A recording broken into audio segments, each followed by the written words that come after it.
Good afternoon, everybody. Welcome to Saint-Auban and the last day of the World Sailplane Grand Prix final. My name is Brian Spreckley, and I'm joined by Antoine Abbé, who's going to give you the commentary this afternoon for what promises to be an absolutely tense and stunning race.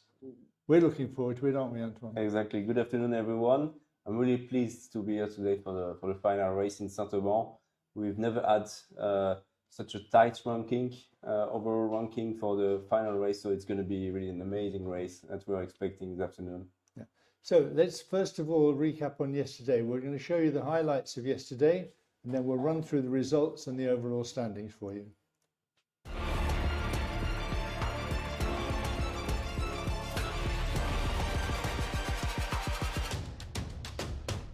Welcome to Saint-Auban. This is race 5. Do you recognize any key points that will maybe impact your flight? I think it's important to get the first to the parkour, because once you get there, it will be fast. With the Grand Prix rules, you can't really make any big tactics. You know, you have to beat them. You can't just afford to stay with them or something like you would maybe try to do in normal competitions. I think we won't fly all together, so it will be super hard with the tactics and so on.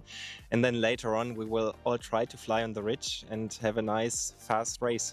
Now we'll try to attack, but just after the first point, if we are quite high, to connect to Dormius, so to the northern part of the parkour, yeah, we will be on final glide and be able to win.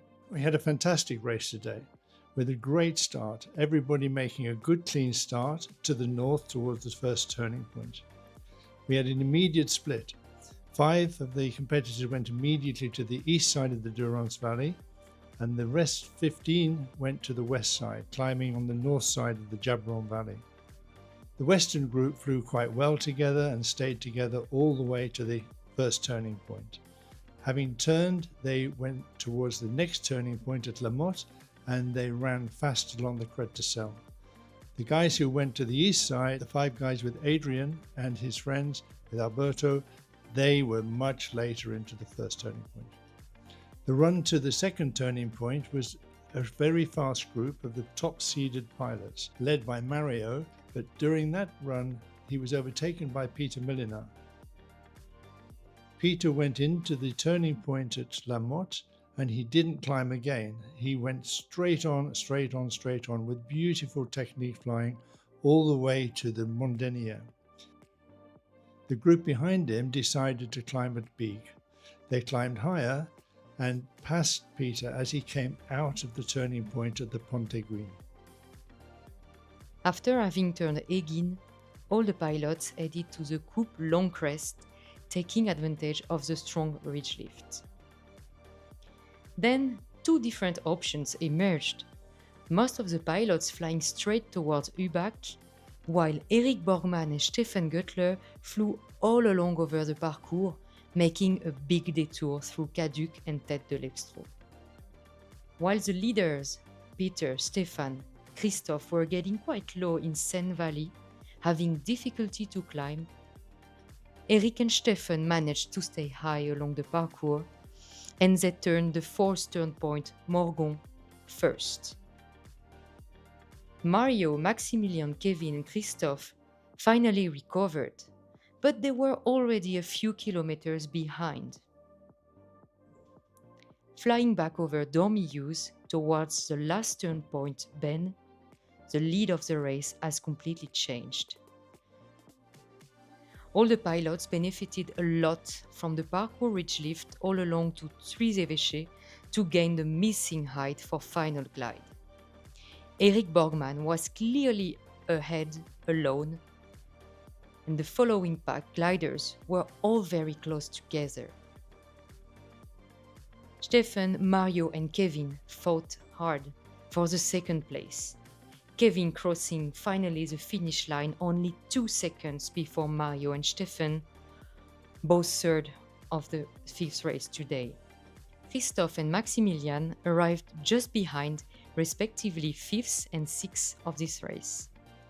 It was a really exciting fast race, with Eric Borgmann, the winner of the day, completing the task at a speed of 144 km/h average speed. What makes you stop at Cheval Blanc and try to climb there instead of going straight? So only straight.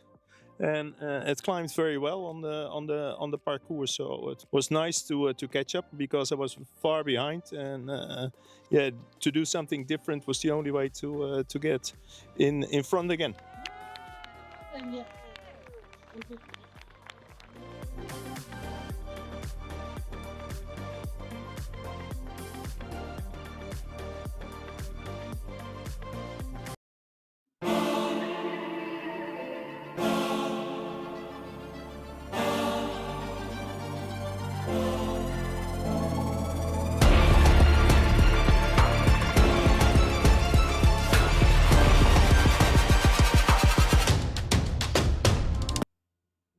Welcome back in Saint-Auban, everyone. So for the final race of the FAI Sailplane Grand Prix World Final, you've just looked at the highlights from yesterday. So we're going to have a look now at the results from yesterday and then the overall ranking.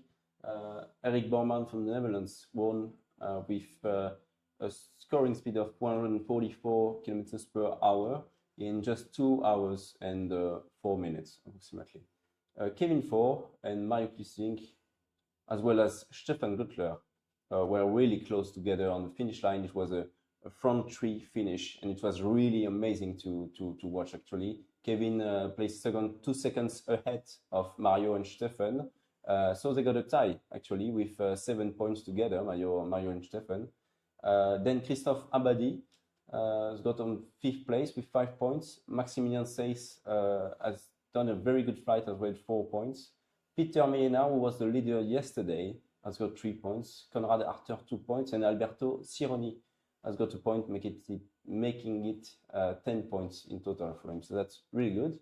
Now we're going to have a look at the overall results, Brian. Yeah, but there was a fantastic finish. Yeah. We've seen some photo finishes in the Grand Prix, but I don't think it's very often we get a dead tie.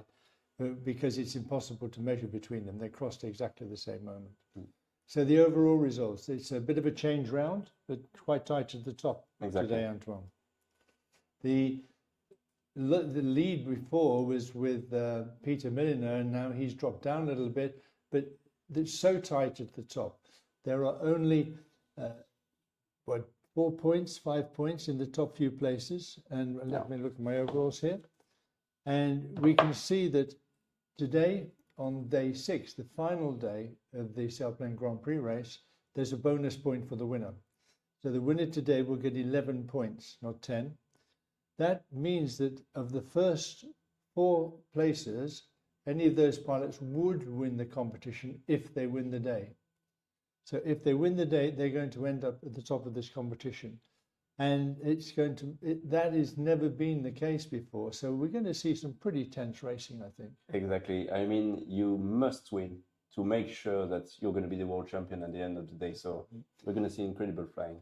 So whereas quite often on the end of a competition like this, somebody or 1 or 2 guys are well out in front, they've got a little bit of a lead, and they fly defensively. They fly to defend their lead, to come in the first few places. Nobody can defend them. Nobody has a lead to defend today. Yes. It's like we're starting all over again for a one-day race. And I see that we have right in 5th place now with Kevin. Kevin could win, Mario could win, Stefan could win. Yeah, so we have up to the 7th place, could be at the top of the ranking at the end of this competition, and could become the new world champion. So we're going to have a great time watching this final glide. It's going to be really interesting. Of course, one guy could get way out in front, but I think they'll all be together. Exactly. I mean, everyone can win in the top 7. It's going to be more difficult. We're going to talk about it, but for Mario and Stefan, but they can make it. With a tight arrival in between the pilots here, they can really make it. They need to have the top 5, dropping a little bit behind in the points, but they can really make it tonight and become world champion. Obviously, the race for the podium is going to be quite intense as well, with even more pilots being able to reach the podium points.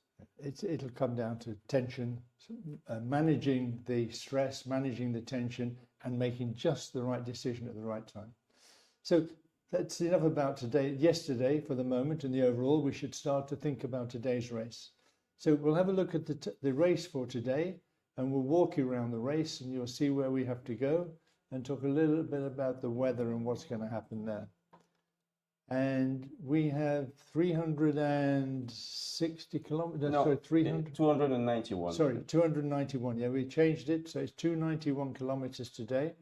And the start point is just to the east of the airfield of Saint-Auban.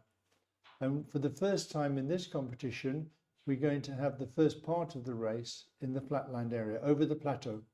So we go south to down all the way to Artinosk, which is in the southeast of the area, just south of the gorge, the Lac Verdon. You can see on the left of the picture the turning point we've taken quite often. Well, this takes them to the south. So there's no real mountain flying on this way. It's going to be straightforward thermals. The weather is probably going to be just cumulus. And the interesting fact that today that they have to take into consideration is a northwesterly wind. We can look back at this overall first part of the race, the first and second legs, we will see that all of this is over the plain. And all of that area, forms like a triangle, it's over the plateau. Mm-hmm. And the weather is with the northwesterly wind and the cumulus, with maybe some wave on top, and it's going to become quite interesting as to where you can find the strong thermals, and we can expect areas with quite strong sink, which may well have a very significant bearing on the way in which that part of the flight is taken.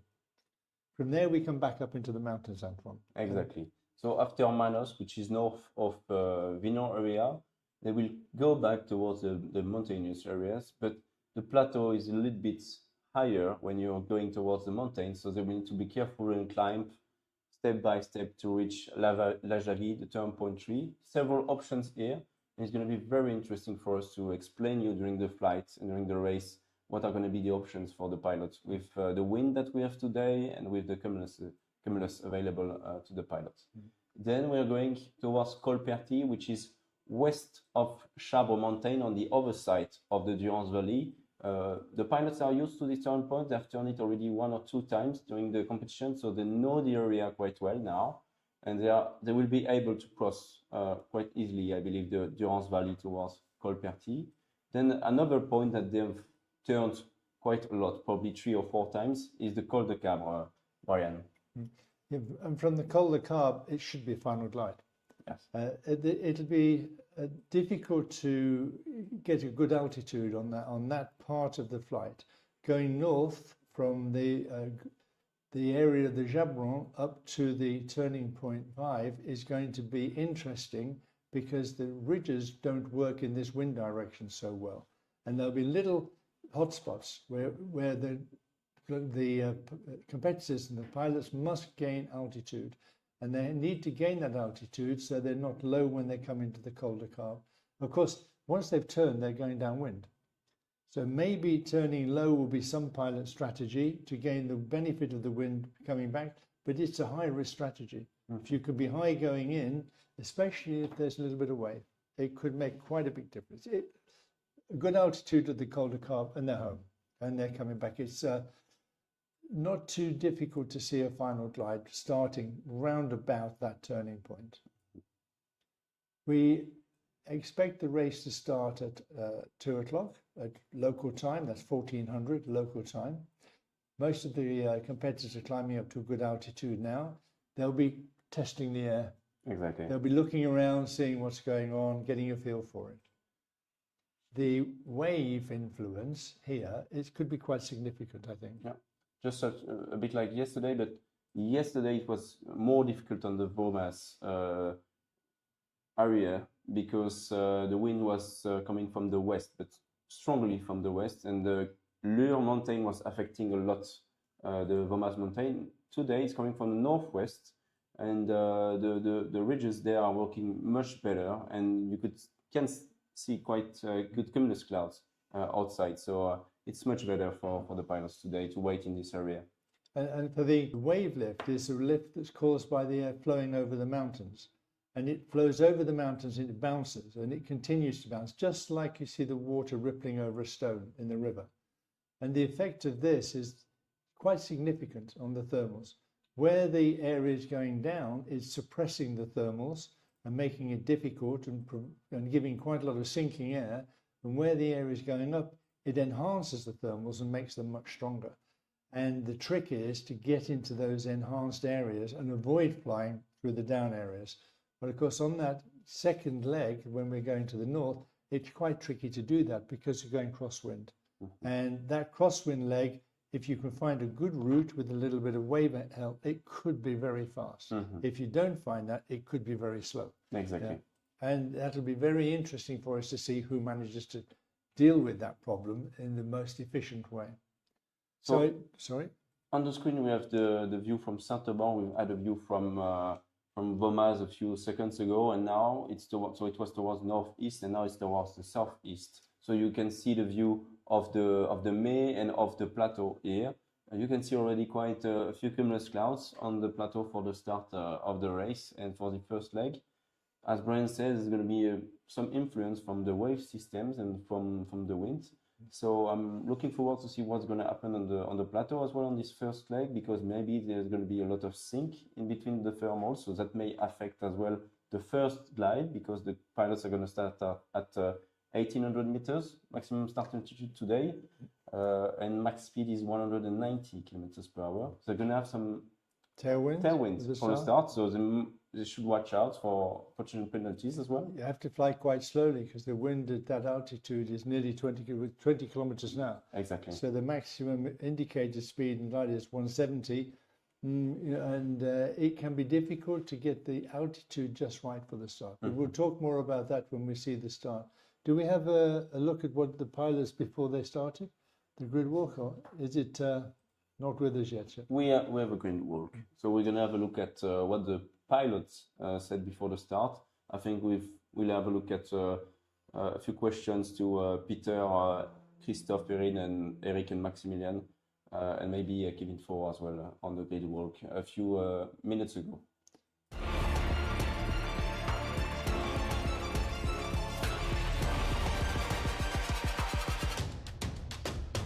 Welcome to the grid. We are in day 7, race 6, the final race before we have a new world champion tonight of the 13th series of the world final Sailplane Grand Prix. It's a beautiful day, as you can see behind me, and it's a very special day because we have still, mathematically speaking, 7 competitors who can be world champion, but 5 who most likely will be world champion.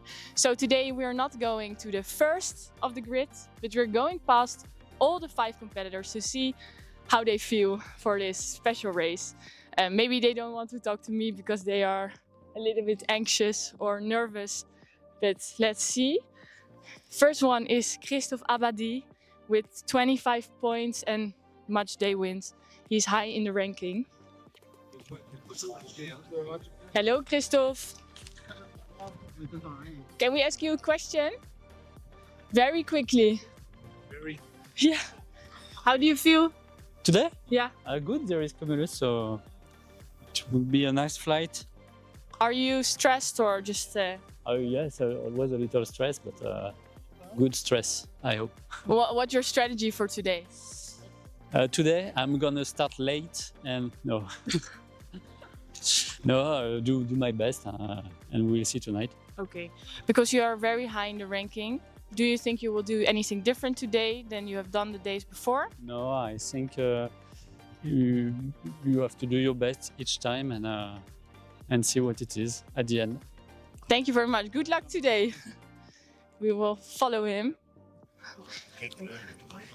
So next up is Erik Borgman. He is in 23 points, so a little bit behind Christophe Abadi.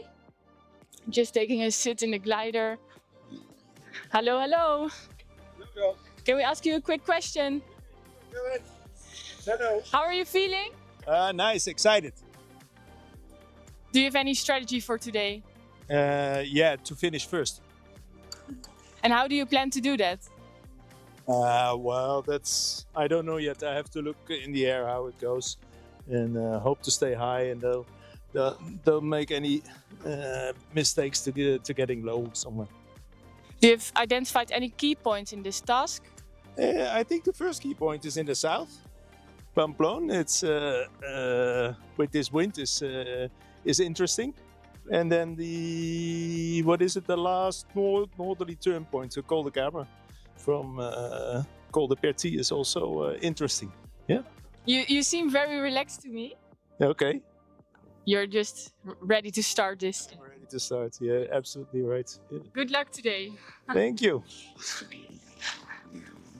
He's very relaxed. He told me before because I'm also Dutch, so we spoke in Dutch, that he is very relaxed and he just wants to have a good time. So now we need to skip some gliders because they're not in the ranking. Next one, Peter Millenaar, also 25 points, very high. Let's see if he has some time.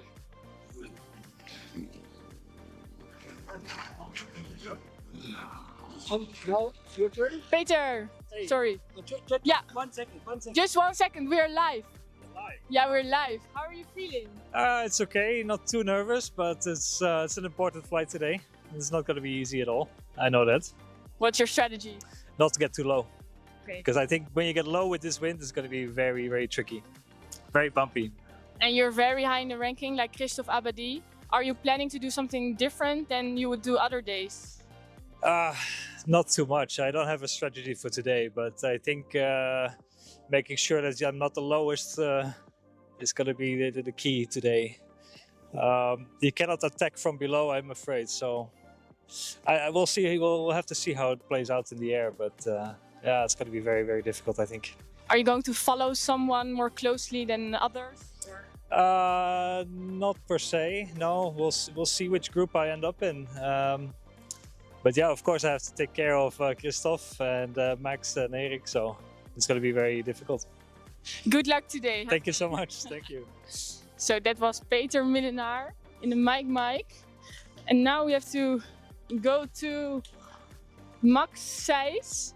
He's a little bit more back. I see him walking there. Let's see what his strategy for today is. Yesterday he didn't want to tell me because I think he's afraid that people maybe see the live show in the air. So let's see. Max, can we ask you a quick question? Again, yeah. Okay. This for the live show now. Okay.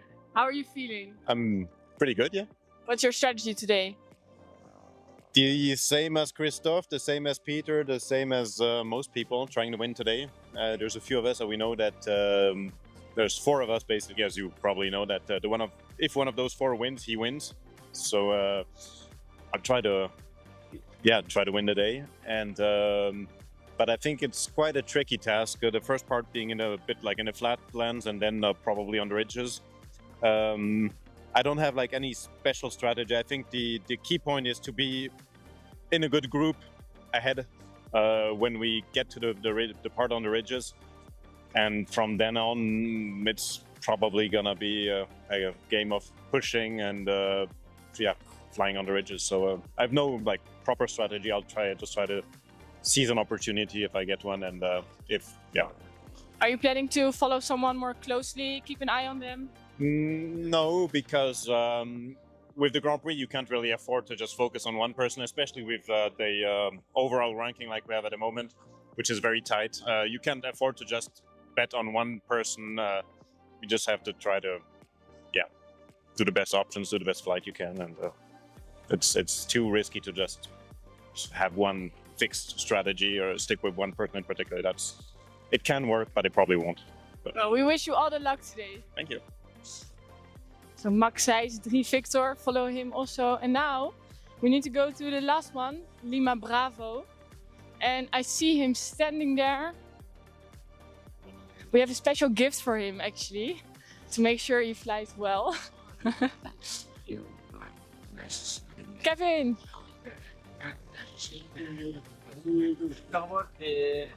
We are on the live show. How are you? Quite fine. Yeah. Yeah. Excited about today? Yeah, quite excited because we are quite tight on the general, on the overall ranking. Then it will be 1 second, 1 point. then it will be quite exciting to live. And what's your strategy? We asked all the others who are in the top 5. It's quite complicated because you have many pilots. Then you can change the ranking, swap all the things, and it's too complicated. So just give my best, enjoy, and welcome the points at the end of the afternoon. And as a local, did you recognize any key points that might be critical for this task? Yeah, the way to the southeast, to the first point, because we have to be quite high there and to after go to the second point. And on the way to the northern point on Col de Cavre, we have to be quite higher and we have to stay high. Okay. And it will be, I think, quite difficult. Okay. We have something for you actually. It's this. You can take it because every time you take it, you seem to win, right? Yeah, we'll see. Good luck today. Thank you so much. Thank you a lot. Thank you. So this was the grid walk. We go back to the live show now. Have fun.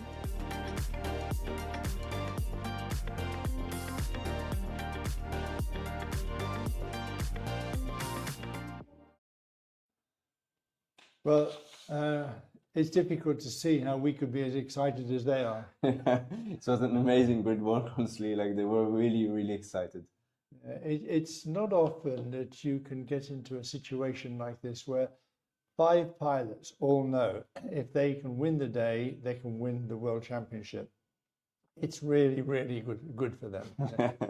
No following, no worrying about what other people are doing. You just have to go as fast as you can. Yeah. I mean, they can think about how many points I need to get and so on. But if you win the day, you know it's good. I mean, you have your destiny in your hands. Certainly, the comments. There's 2 comments there about the first turning point. Yeah. And when we look at the race ahead of them, it looks like it's flat country and it's not difficult going. But as we talked earlier, the wave will make quite a difference. And they need to be high at the first turning point because when they leave that, they're going across wind, they're going to the west. And as they go to the west and northwest, they're going into wind. That having to climb on that middle leg could make quite a difference because you're going to be drifted back with the wind whilst you climb. So if you can go into the first turning point with a maximum altitude, then you can make it to the second turning point without having to climb. And that makes it so much better for the rest of the flight because you haven't lost that time. Of course, they have to stick together. Nobody at this stage, I think, will break away. I can't see anybody pushing out at this point. Exactly. But very, very easy in these conditions for one pilot to find a really strong part of the thermal to start to climb, and the next guy comes in underneath him and it's just not there. It just doesn't happen. Yes. It could make quite a difference. Exactly. And you know, with the wave systems around, the thermals are going to be very bumpy for the pilots today, and probably there's going to be some very hot air bubble coming in, and as you said, it might be difficult for the pilots reaching the thermals slightly below to catch the good part of the thermal air. And it's pretty blue. There's not much cumulus. We expected there to be a little bit more cumulus on the plateau. We have cumulus in this area and in the small mountains. They will come back into cumulus when they get to Ben and near to the third turning point. But it's fairly blue for a very small cumulus and no cumulus for part of that area. And when it's blue, windy, wave, thermals, yeah, it's going to be interesting because there can be a very big difference in altitude in the glide between the thermals. Exactly, Brian. And you know, the cumulus are drying out along the afternoon, on the afternoon as well. So it's a point for the pilots to think about as well. You can see on the live webcam from Saint-Auban that the flags, the start is in 5 minutes from now. The flags are really up here in Saint-Auban with the strong north wind. It's about 15 knots, I would say, on the ground here in Saint-Auban. So it is a real north wind. It's a test. We've not only got a very tense situation with the number of pilots who could potentially win this championship, but we've also got a tense situation with the weather today. Yeah. It's got quite a lot of weather. It's got quite a lot of influence, this wind, on the task today, on the race that we're going to have. And that can change everything. during the last 5 days of racing, we've seen multiple occasions where pilots completely dropped out of the race. And 1 minute they're in front, and next minute they're back in 10th place, 15th place, and almost impossible to come back. Probably going to see a repeat of that during the course of today. So they're climbing up now in the area waiting to start. We're thankful to our sponsors for this. And Antoine is a local and he knows the sponsors well. So maybe he can tell us a little bit about the people who help us to present this to you. Yes, so obviously we have the FAI and FFVP logos, who are the main organizers of this event here in Saint-Auban. You have, by the way, right in the middle, a special logo for the 20th anniversary of Sailplane Grand Prix here in Saint-Auban. On your left, you have Top Meteo and Wiglide, which are well known from the gliding community. Then L'Occident en Provence, which is a French company which makes hand cream, oils, and so on for the body. Aerotechnics, they were there on the airfield as well, and they talked to the pilots yesterday evening. They are from Grenoble, and they are building a big hangar in Aspres airfield because they are gonna try to do the LS4 again, to produce the LS4 again. They bought the licenses from DG to do that, so that's quite good for the sport. And then French sponsors, Alpes d'Haute-Provence region, Région Sud as well. Then the French Ministry of Sport is there, the French Army, space and from the air, from the sky. Armée de l'Air. Armée de l'Air. Force, yeah, Air Force. Thank you. Space and Air Force. Then CNVP is the platform Air. Agence Nationale du Sport is linked to the French Ministry of Sport. We have Château Arnoux top right here, which is the city of Saint-Auban, and EDF, the national electric supplier from France. So just a quick word to say thank you to all of them to sponsor this event and help us to make this come to life. Thanks for that, Antoine. That's a really good rundown on that. Can we look over the top now and see where everybody is in relation to the start? We've got less than 2 minutes to go before race 6 of the 12th World Sailplane Grand Prix final gets underway. Once it's underway, it's going to become very tense, very exciting, because these guys are really psyched up for this. They're really ready for it. The good point already, Brian, is that everyone is on the good side of the start line, so no penalty points for now. It's well organized by our competition director, Benjamin Negley, to have the start point perfectly placed so that the climbing area, the waiting area before start is nicely behind the turn. So everybody's running now downwind into the start for the first leg of this race. The start opens in 1 minute and 8 seconds. They're timing themselves they're making sure that they're not overspeeding. They can only fly at 190 kilometers an hour. And the maximum altitude for start is 1,800 meters. At the beginning, we'll see who's behind who goes with who. Looking forward to that. 45 seconds before the start in Saint-Auban of the final race. And 2 X-ray. Tills is out there in the front with Hotel Charlie, which is Conrad. Sorry, Bourne and Tills. And there's almost certainly going to be quite a small distance between them because they've had a good altitude to start. They've all been in the same place.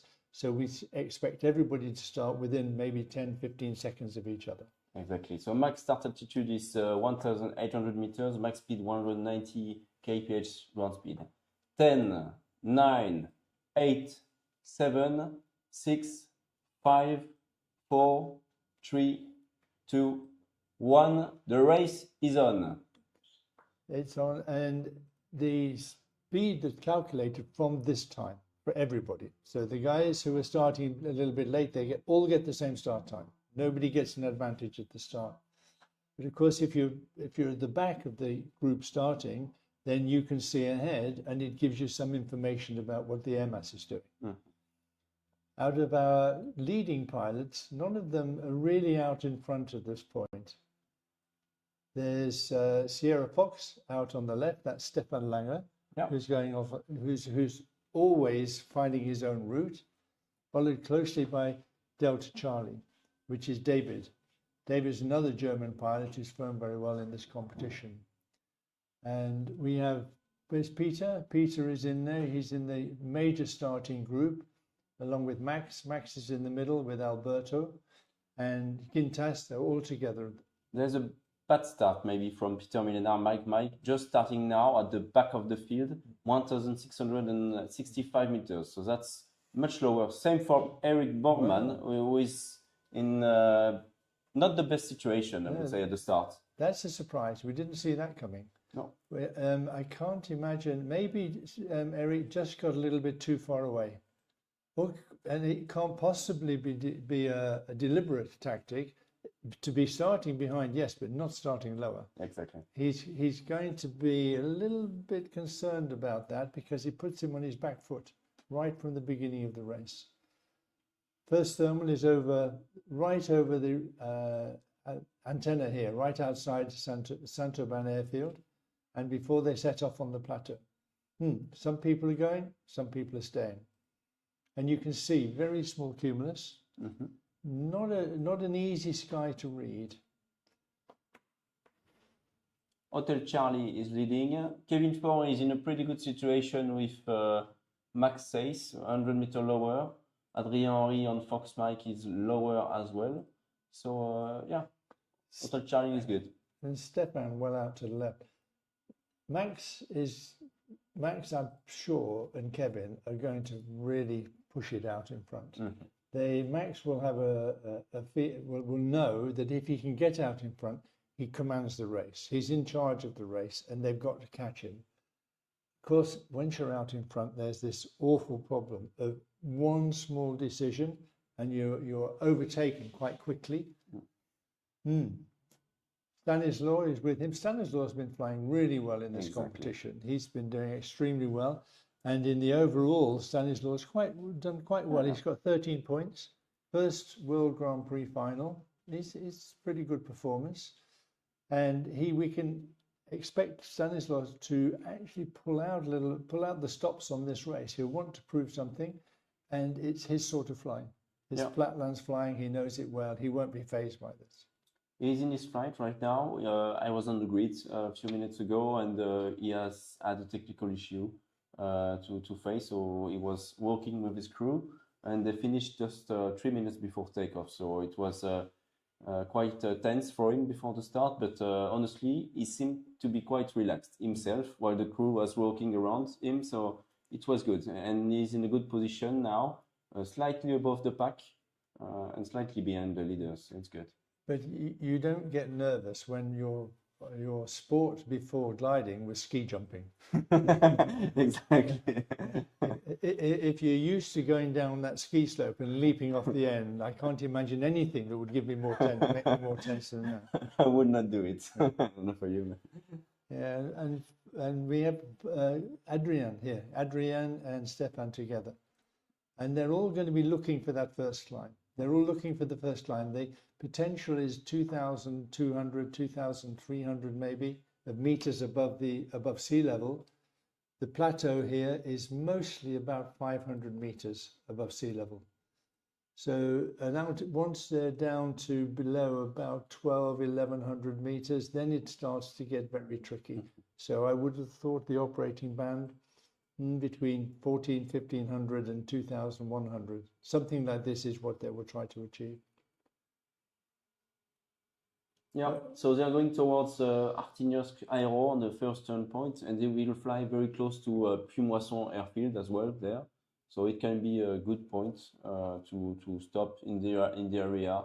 They can fly towards Puimoisson and get low. They will be safe on those plateaux as well. So it's pretty good. We're about to cross the Vallée de l'As, they call it, right here. It's a small river going through this valley. And with the active way systems, maybe in this area as well, you might have some good cumulus, a good line of cumulus, which is active in the area. We might be in for a masterclass with Stefan Langer today. Yeah. Stefan was really quite frustrated about his flight yesterday. He dropped quite a lot of points yesterday because he didn't take the Toisevêche onto the Montagne Blanc, I think it's called, And he was going to. We saw him go to the right to take that route. And as he started on the route, he saw that the other people who were with him, in particularly 2 French pilots, went off to the left.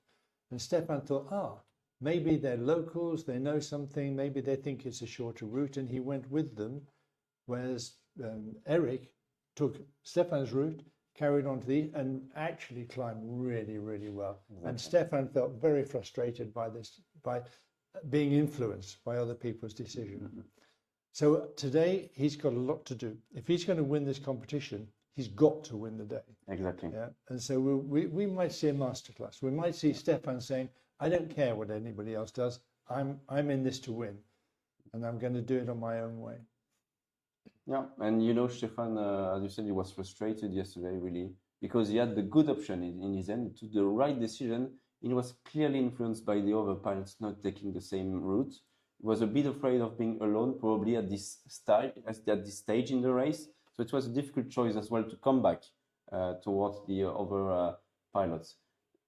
Before the race, well, before the takeoff on the grid, he was feeling a bit nervous. You could see it from the people who were walking around as well. So he's probably very concentrated in the glider now, trying to focus to make a very good flight to at least get on the podium tonight. I mean, that's a clear goal for him to get on the podium, I believe.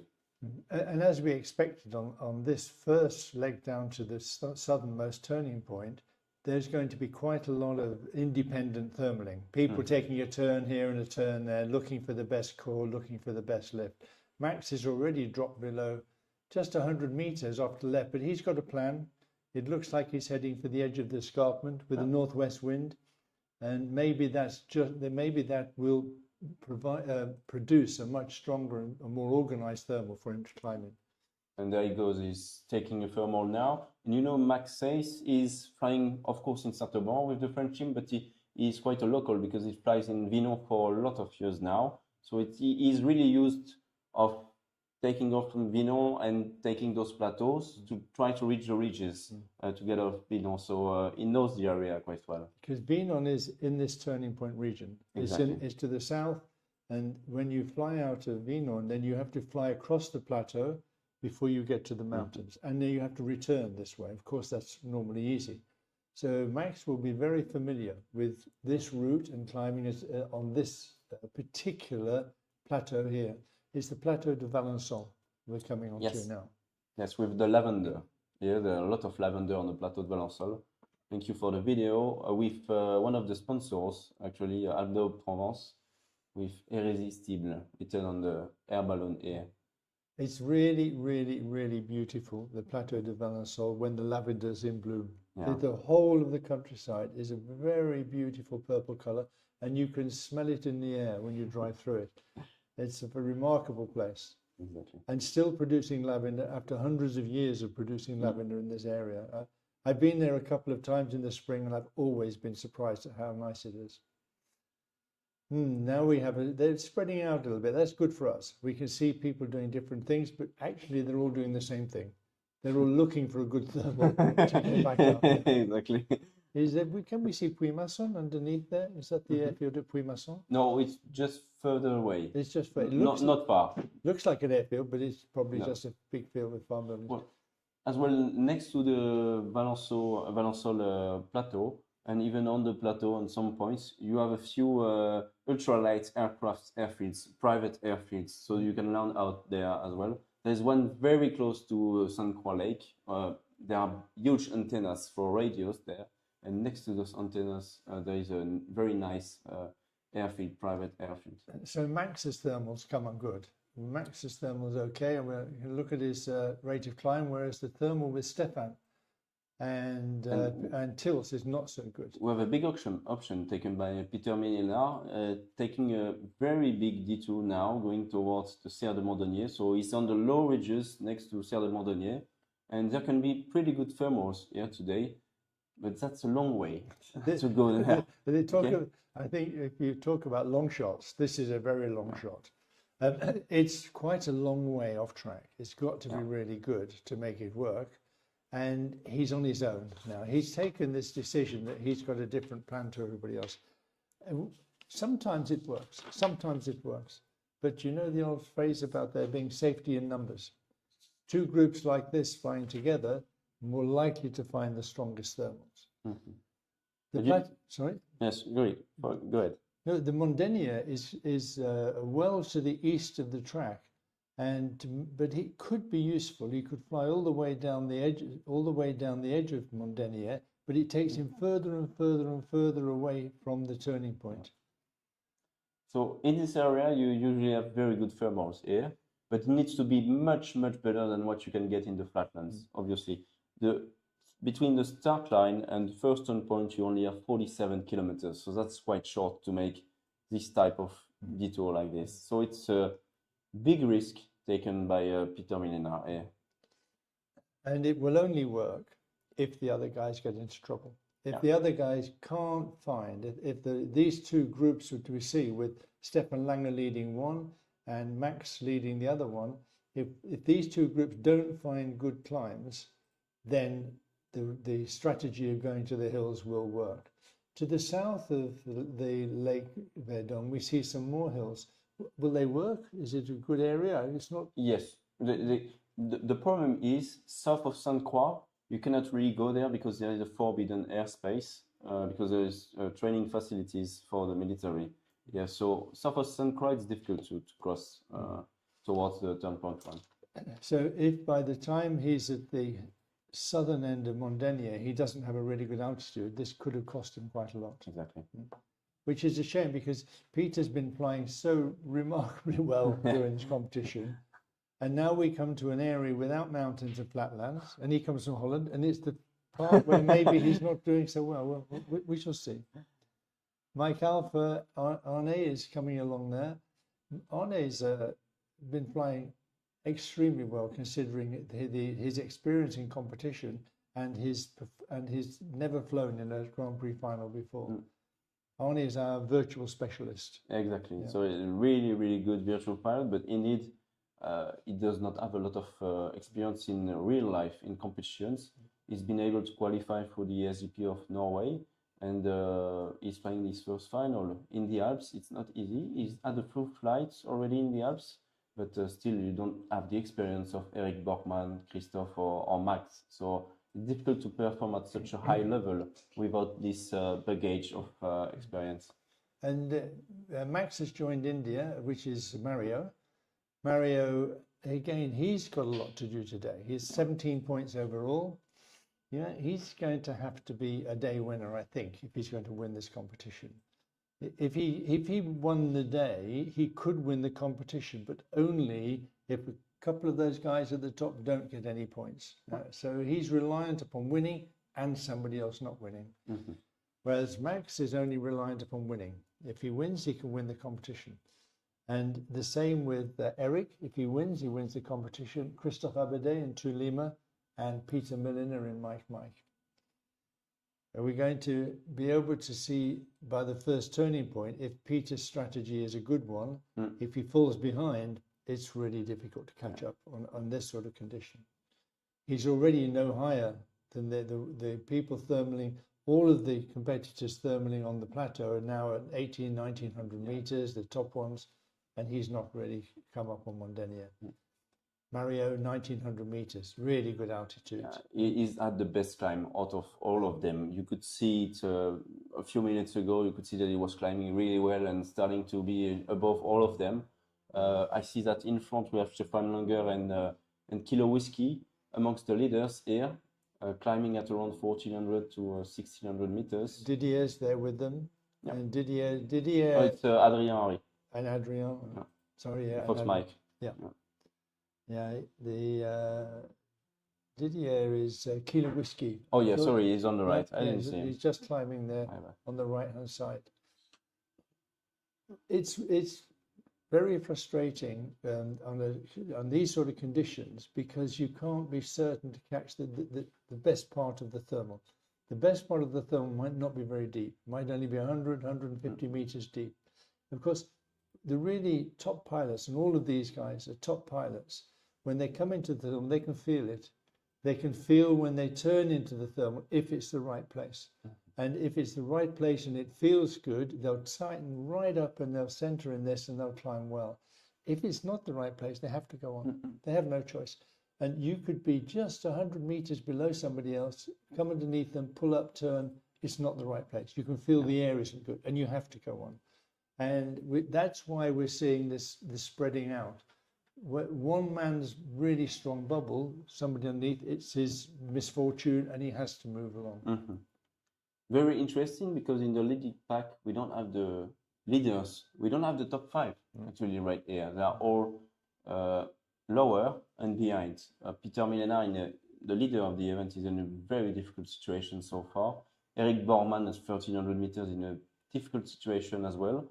Only Max and Kevin have been able to make it above 1700 meters on the plateau. So it's not easy at all for the pilots now.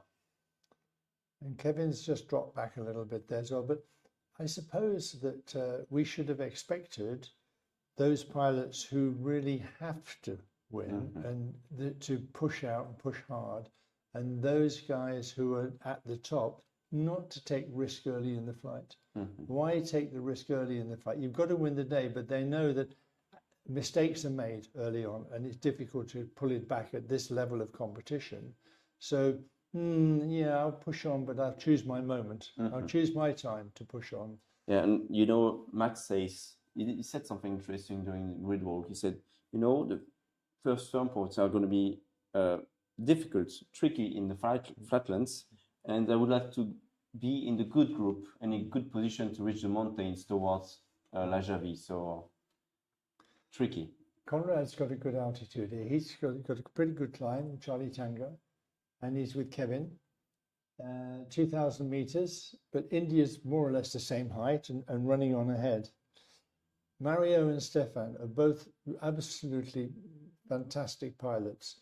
They're both capable of pulling out of this and pulling ahead and winning the day on this particular day in order to prove that they are there and they're doing it. And it's the only way that they can win the competition. And you know, coming second or third can be quite nice. But nothing like as nice as winning. You know what? I think right now, if we freeze the classification during the race, Mario is leading. He's got 11 points, making it to 28. And the top 5 or top 6 is not in the points. And Mario is world champion right now, virtually.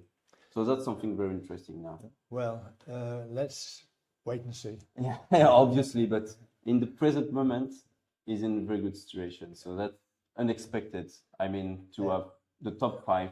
It is, yeah. This behind. That's a webcam. Live view from the lake of Squa, where the turnpoint 1 is located. We're looking to the southwest from here, or to the, yeah, I think we are. I think we're looking to the northwest, towards Lure. Yeah. And so we can see that it's been blue. They've come through an area without cumulus into an area with cumulus, and they'll now be flying through this cumulus area, which is presumably where they're getting these climbs up to 2,000 meters. That's where they are now. Yeah. Exactly. They've still got the strategy of the first turn. The tactic has got to be to take it at best altitude. Even in a very high performance 18-meter gliders, it still makes a difference when at the end of the day, we're looking at seconds. So we're looking at seconds at the finish. You can gain a few here if you get that good climb just before the turning point. That's what Clima Bravo Kevin Ford said on the grid as well. Today, once again, might be one place and 1 point. So far, during this competition and in previous finals, 2 or 3 seconds can be quite a big difference in your overall ranking. Because when it comes to tonight, 1 point might be in it. Exactly. Do you know, we could see a tie here. We could easily see 1 or 2 or 3 pilots with the same points as the winner. And the winner is the guy who can break the tie break. Yeah. And I'll explain the tie break rules. It's quite complicated if we get there. Here's the view of the Squa lake as well. Not live, but smaller reports from there with a drone that was taken a few weeks ago, leading to the Verdon River. Yeah, so India's at the turn. India's just coming into the first turn now. He's the first to turn. That's Mario Kiesling at 1,700 meters. The group behind will be, who's going to be second? There's Gintas and Conrad. Yeah. They're pretty well low down the ranking, but they're both been playing. Gintas didn't have a very good day yesterday. Klaus Kalmbach is on in Charlie Tango right now. Yeah. Sorry, yeah. And Kevin. Kevin's there, and Kevin's got a good altitude. Yeah. We have Adrien, we have Didier House at 2,000 meters. Arne Martin is at 2,200. And we have Bjorn Kinsel in Hotel Charlie at 2,240. Adrian's up there. Yes. Yeah. Adrian's with them. Eric Borman is catching up again. Tulima is joining the main pack. And Mike, Peter Milenar, he went back towards the flatlands here, climbing at 1,350 meters. So he's in a bad position now. Yeah, it didn't pay. I'm surprised that Peter did that. We'll have to ask him this evening. And he's with Oscar Tango. Was Quebec? Yes, Tango? Conrad Conrad was with him. Yeah, exactly. they weren't doing so well. Conrad's been flying really well in this competition. Exactly. Yeah, he's been doing okay, but well, who knows? We've seen it happen already in the competition. Maybe we'll see it again. So the pilots are turning turnpoint 1 with Mario Kiesling already. Gintas from Lithuania is turning turnpoint 1 in a few seconds now. He's just turned. We have Klaus Kalmbach from Germany on third position here, followed by Adrien Henry and Kilo Whiskey Didier House. After turnpoint 1, they are going towards turnpoint 2 Manosque, which is in the Vinon Valley, in the Durance Valley between Vinon and Saint-Auban. And there are 28 kilometers to fly, but there is some wind coming from the northwest, so it's going to be much harder to go there. But we've seen some cumulus. The cumulus are good, and we just saw Kilo Whiskey diverting well to the right of his track, to the west of his track, and he's almost certainly seen a nice line of cumulus that may take him into the turning point. But Mario's building up quite a lead here. Yeah. He's building up a lead. During this flight, there isn't any part of the flight that's really technical, that you have to, where you have a big choice to make. It's pretty obvious to most people, most of these pilots, roughly what track you've got to take. So Mario won't be feeling lonely out there because he knows that everybody's going to go pretty much the same way. We don't see any big decision-making points in this particular race. Yeah. So we have a leading group, and then the second group is coming now with Stefan Langer, with David Bowter in Delta Charlie as well, just crossing now. Stanislaw Biela and Max Sayce with Kevin Ford is just behind. And then a third group with Mike Alpha, Alberto Cironi, and Christophe Abadi. And Didier coming in from completely different directions. And tell me that way. Yeah, well, it'll be a story afterwards, I'm sure. He chose but he's coming well. He's coming at a good altitude. Mario is now in a position where he's got to make his lead work for him by finding a really good climb. If he doesn't find a really good climb, then very quickly they'll all be with him in that thermal. So we'll ride with Mario for a moment or two.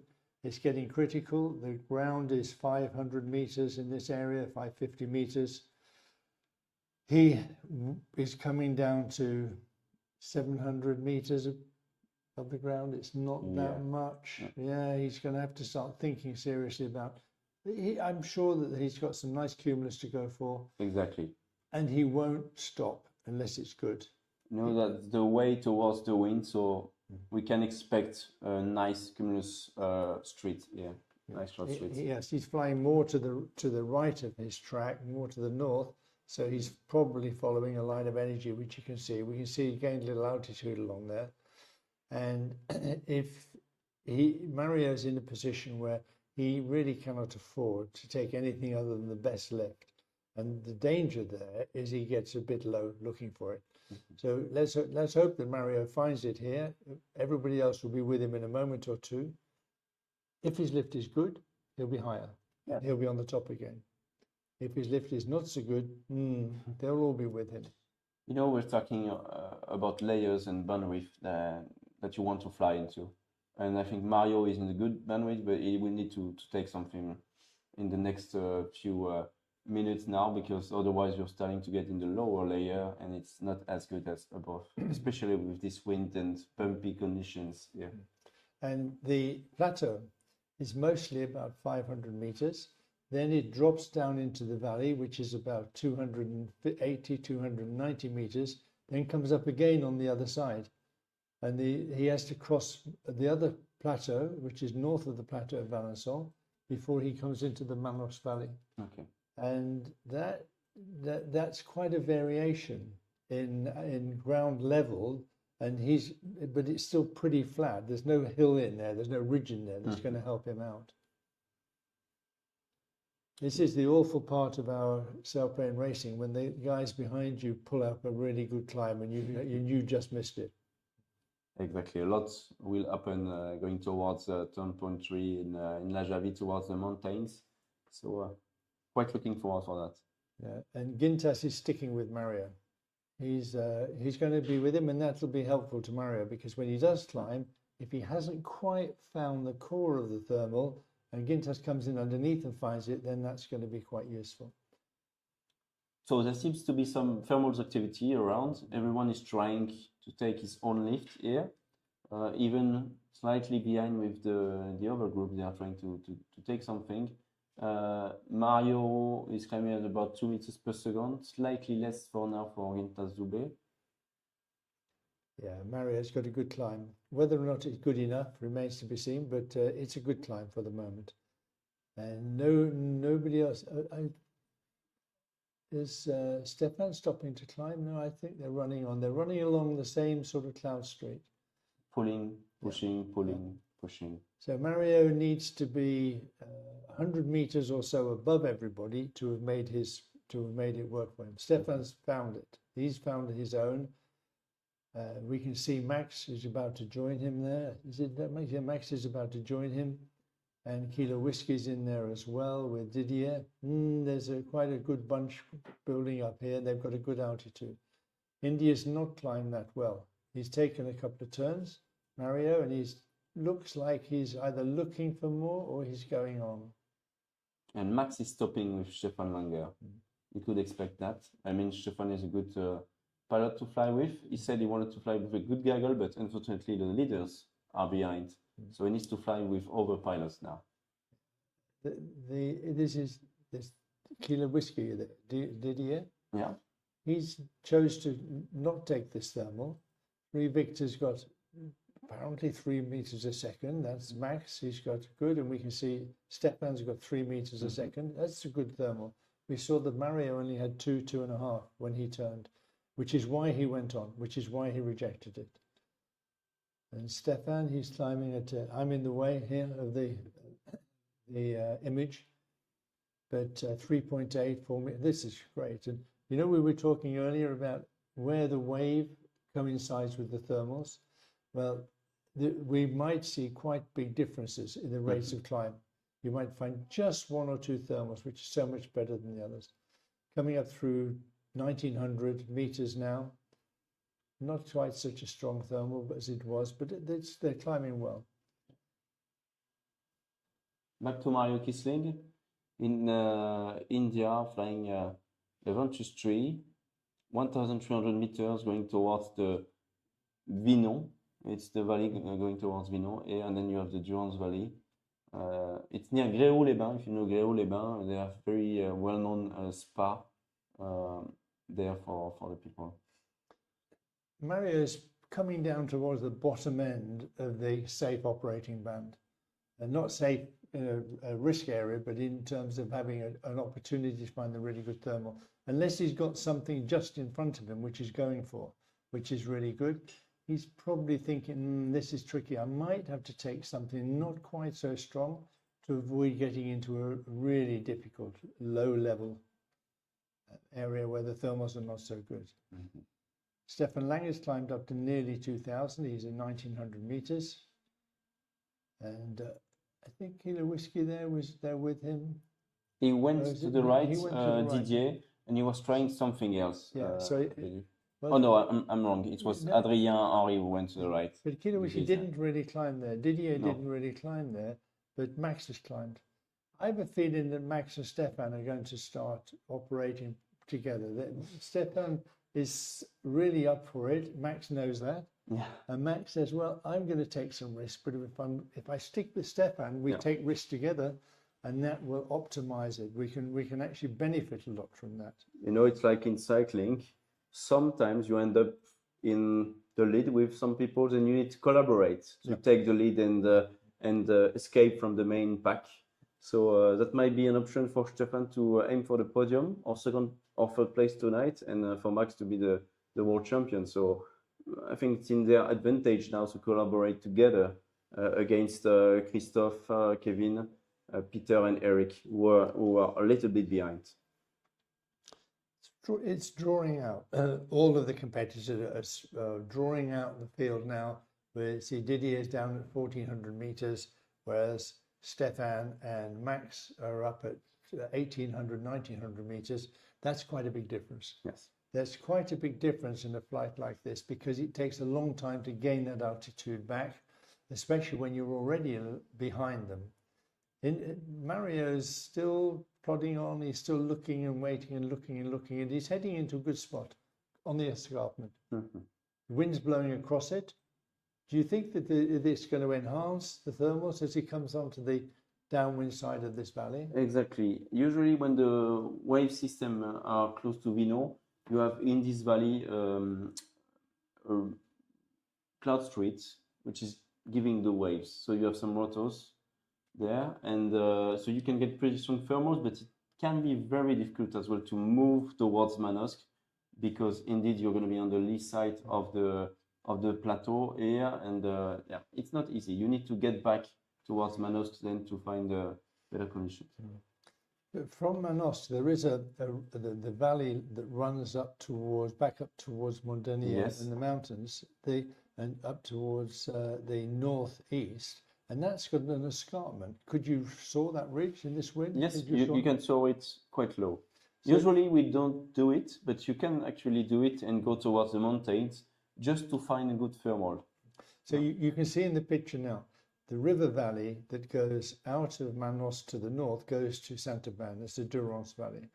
And it has an escarpment, an edge, which is soarable. You can fly on that edge in a westerly wind, but this line now is okay in a northwesterly wind, but only if the wind is steady, more than 10 knots, needs to be 10 or 15 Yes, knots. at least. And you're going to be pretty low. You're going to be doing this quite low down, and when you get to the end, it's uncertain quite what will happen. Exactly. Usually you do the ridge here.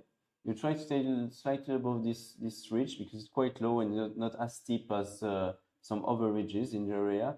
But you get a lot of air bubbles coming in, hot air, and giving some nice thermals. But it's a tricky situation. I mean, there's no plan B. No, The plan is just to get a thermal out of the ridge. You have to get a thermal off the end. I know because in the World Championships here, I flew all the way along the escarpment back to Saint-Auban at just the top of the ridge height. But when you get to the end at that height, you don't have enough height to cross the valley to No. get to the airfield. And so most of us landed in fields just before the airfield. It's very exciting flying at that height. Yeah. It's very exciting.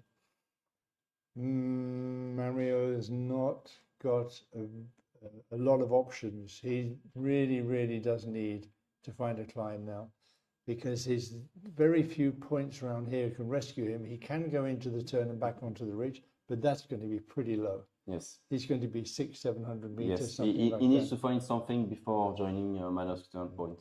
So here is on the good side now of the ridge, near of the hills, let's say maybe of the plateau near Vinon. You can see Vinon airfield at the bottom of your screen here, right here, and the city of Vinon just on the east side. And he's climbing, but he's not climbing really well. He's about to be joined by Stanislaw, and everybody else will come in over the top of him in the thermal. He left it already. It wasn't good enough. It just wasn't good enough. But he must be looking at something. He must have a plan. Exactly. And I'm sure that Mario isn't just traveling in the hope that he finds something. He'll have some sort of a plan. But so far, his plan hasn't worked out because this isn't deliberate. He's not down at that altitude because he wants to. He's down at that altitude because it's not been working out for him. He was not happy with the thermals he's seen so far. He's aiming for better. There are a few options probably around that he can see with the cumulus clouds here, but it's a risk as usual when you're leading and you're alone. And he's downwind. He's downwind of the turning point. If we look above, if we look over the track, we'll see how much he's had to go off the track to find the lift. And I suspect he's had to go a little bit to the downwind side. He has. So he's not only got the problem of climbing up from lower down, he's now got to go back into the wind to the turning point. 3 Victor, which is Max and Stefan Langer, I think that they're still together and they've got a really good height now, 2,100 meters. That's round the turn and onto the escarpment, onto the next valley. Can we have a quick look, Sebastian, at the webcam near Squa again? Because it's towards the direction between turnpoint 2 and turnpoint 3, so we can have a look at the sky there in the few seconds. We have a nice gaggle with Max says at 2,200 meters, right here with Hotel Charlie, Charlie Tango, Klaus Kambar, and Stefan Langer on top. Thank you. So that's the view towards the northwest. So you have the turnpoint 2 on your left, Manosque, and turnpoint 3 on your right. And they're going to cross this plateau again from southwest to northeast.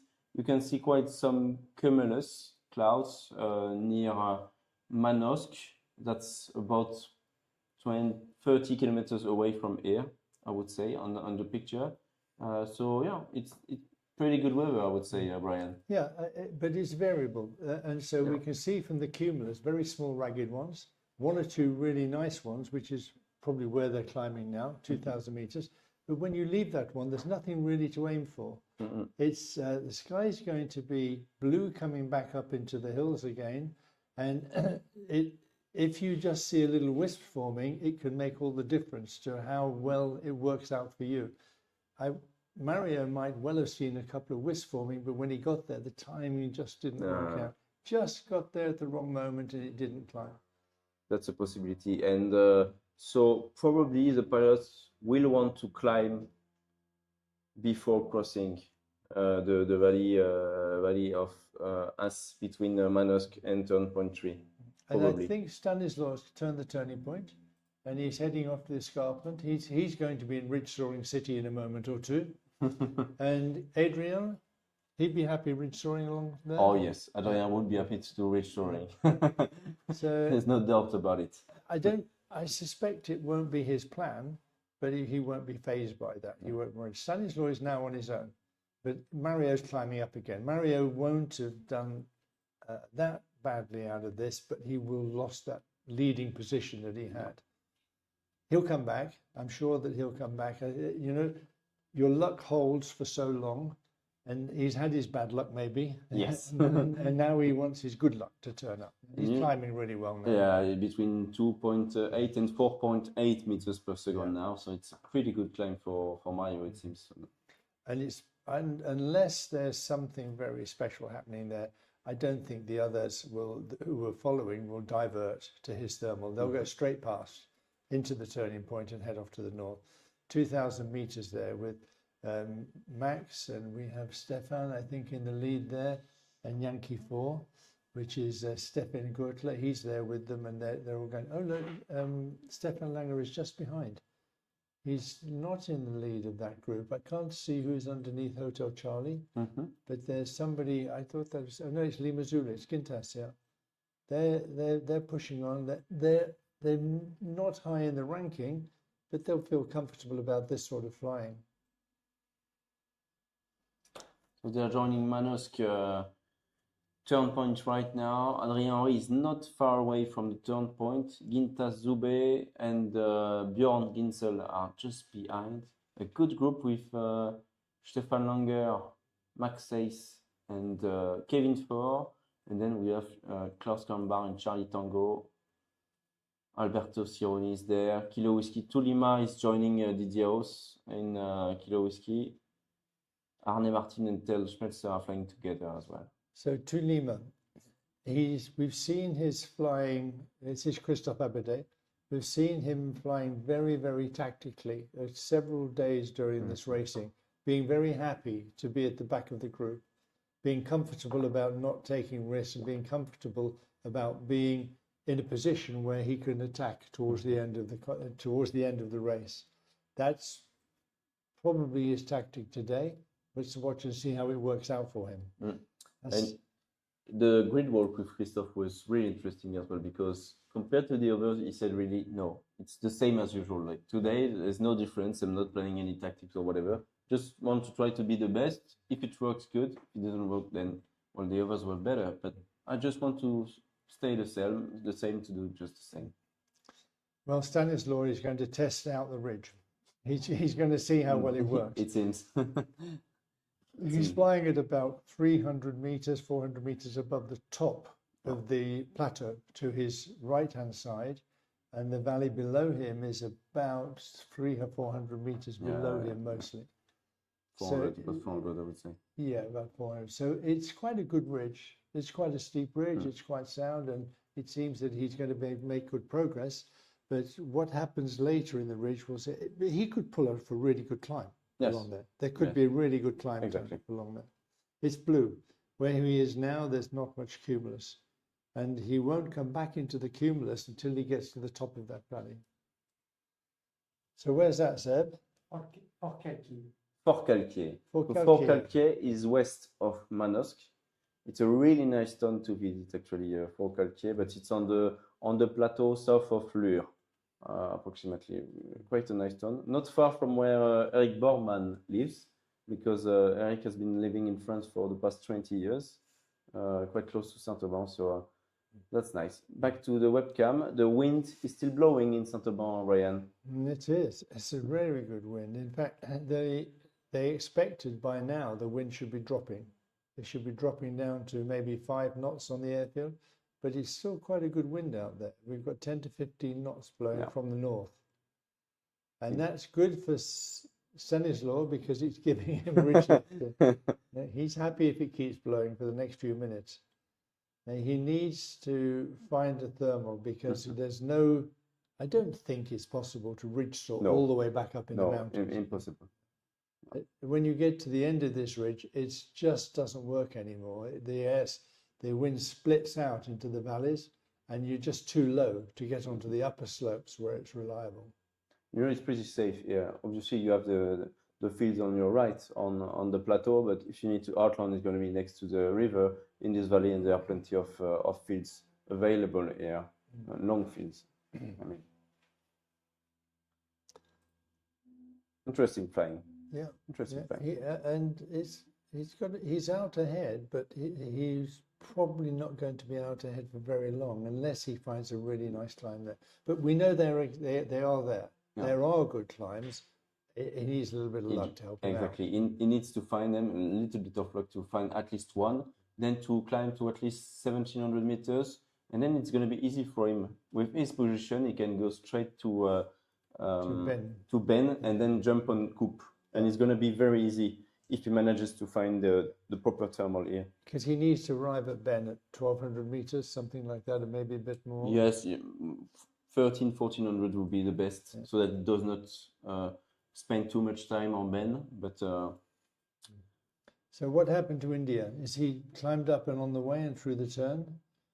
He's probably, you can't see he was behind. Yeah, exactly. Yeah. He's turning now. He's not that high. He climbed up well, but he didn't get the 2,100 meters or so that the other guys have got. So he's on the way again. He's behind the guy.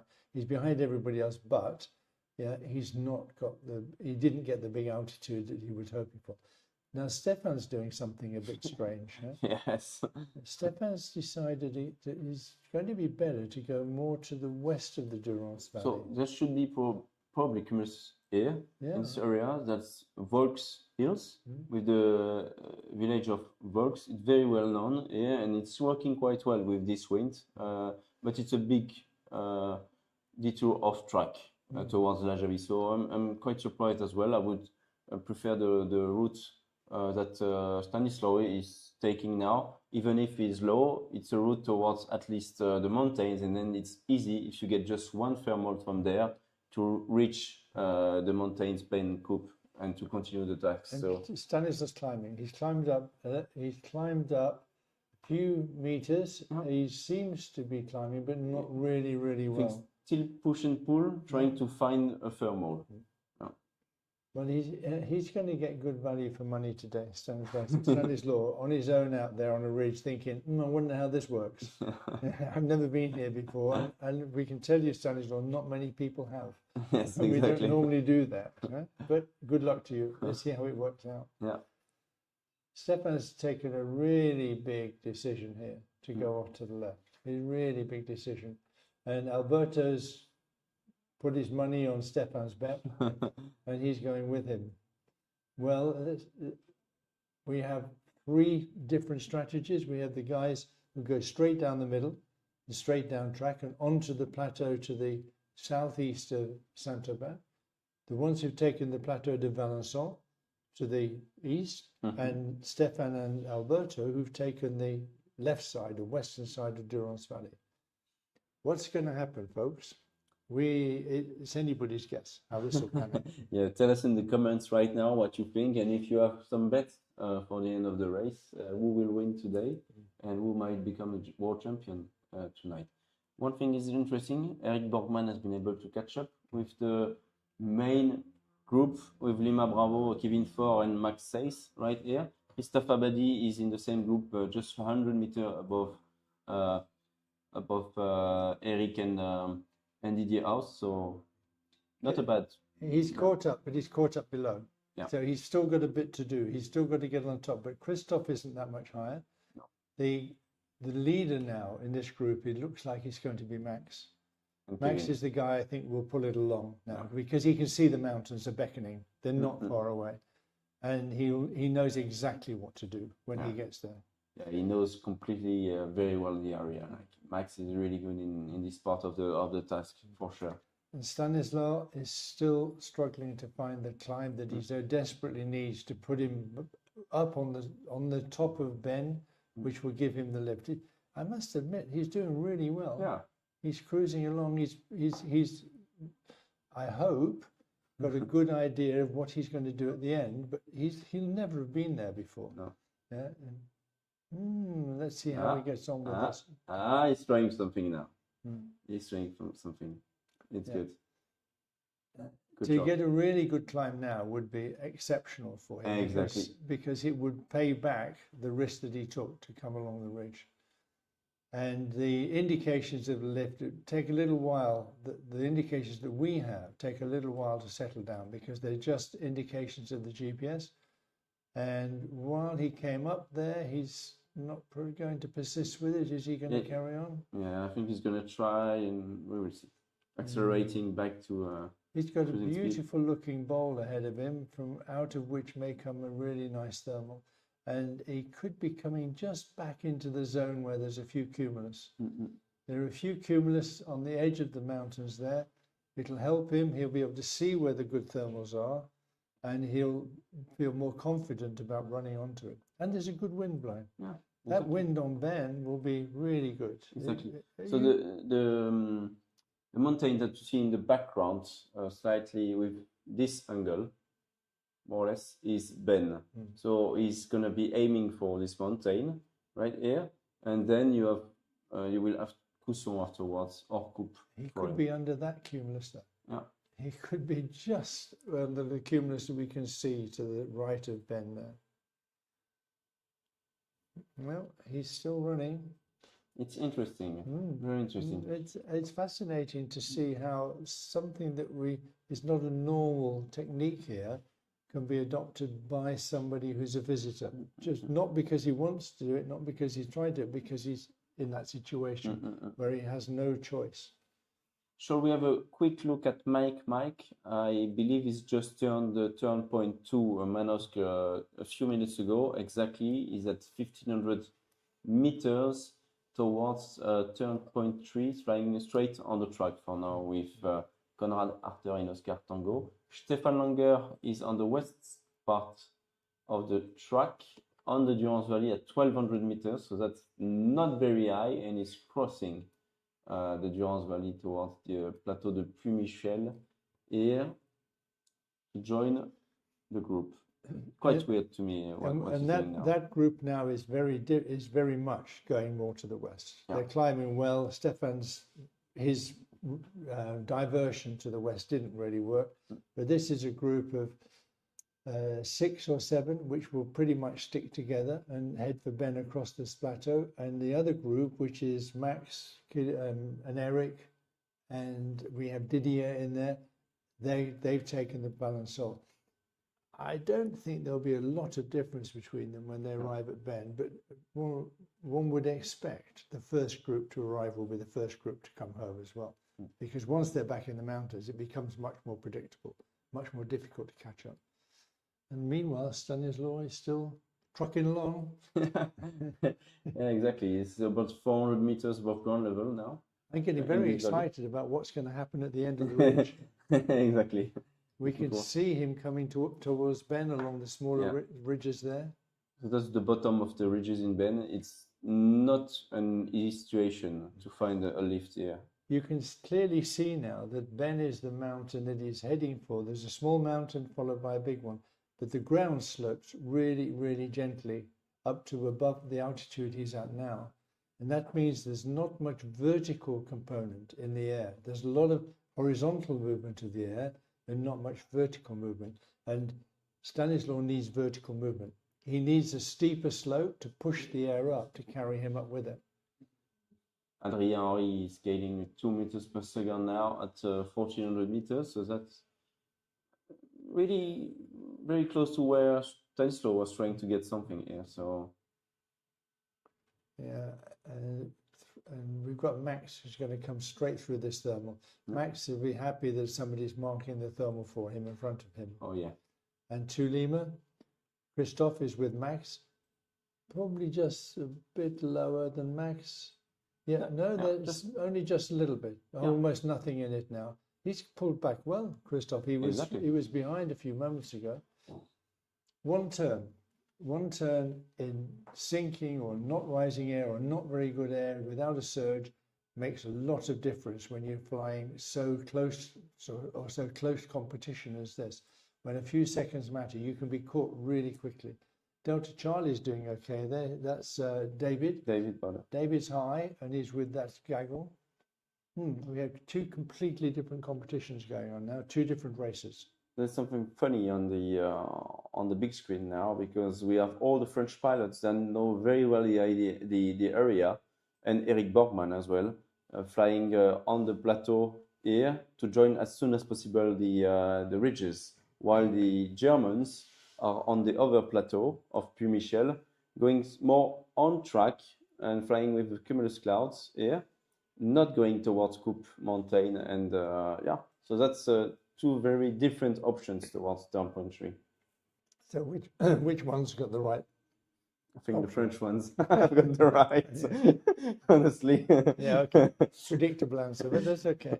Well, I'm not saying this because I'm French, but I think it's the best one. I think you're right. I think they're taking the more secure route. I think there's much less risk in their route, unless there's some sort of wave or cumulus influence, which is going to help the group that are flying much more to the west. I think that the right route is straight for the mountains, is straight for Dean, because it's in this wind. It's really predictable what can happen. If the wind stays like this, it's beginning to drop a little. We've noticed in the last 20 minutes or so the wind's been dropping off. So that's Lemay, very well-known, famous rocks of Lemay, just south of the airfield of St-Auban, just a few kilometers away, and they're absolutely these are called the pénitents. The pénitents des Mets, exactly. Because they look like a group of old monks who are doing their pénitents. And they're beautiful. And the sunset on the pénitent, something to see, something to behold. And I can see Stefan Langer through the window, actually, right here. Is going from Lemay towards the pylon. In a few seconds, we'll see that on your screen. So he's at about 1,000 meters, and we have a minute delay actually in between the 3D view and what's live, and is much lower going on pylon. So you will see that in a few moments. Yeah. So Stefan is definitely flying his own race, but it's not working it out too well for the moment, because the group that are crossing the plateau towards the turning point with Kilo Whiskey, which is Didier and Max, and is Kevin in there with them? Yes, Kevin's gone ahead. Kevin's in front of them. That group are now almost in the mountains. But then there's real security ahead. There's good ridge lift. There's good possibilities. And for them to cross this valley now is going to become much easier. Look at our Polish friend at 1,100 meters. He's been able to climb a bit. Can we look down and see where he is? We look right. He's making it work. He's really making it work. Here comes the tricky bit. Here comes the tricky bit. He can climb slowly on initially. As soon as he's on that upper slope, he's away. Yeah. And he should climb away really quickly. Well, Stanislas, you've a bit of a masterclass here in low-level ridge soaring. He's reasonably high above the valley, but he's a bit low for these ridges. Exactly. But you have quite a nice hotspot for thermals right around Ben on the small hills as well. So it might help him a lot to go towards the ridge there. He's about to get a friend. Adrian is going to say, Adrian's looking at him and saying, I'm going to get in there. I'm going to get in there with him. Yeah, I'm going to see what's happening. I'm going to help out Stanislas, because he's going to arrive about the same height as Stanislas. And Kevin's in there with them. The two young French pilots, keen to prove themselves. Yeah. So maybe, so we have a wide view of the field now with Tulima, Kilo Whiskey, Max Sace, and the French pilots on the east side here, joining the mountains in a few moments. We have Stefan Langer, Mario Kisling, very close to Saint-Auban. Stefan is climbing just in front of us here on the pylon area next to Saint-Auban.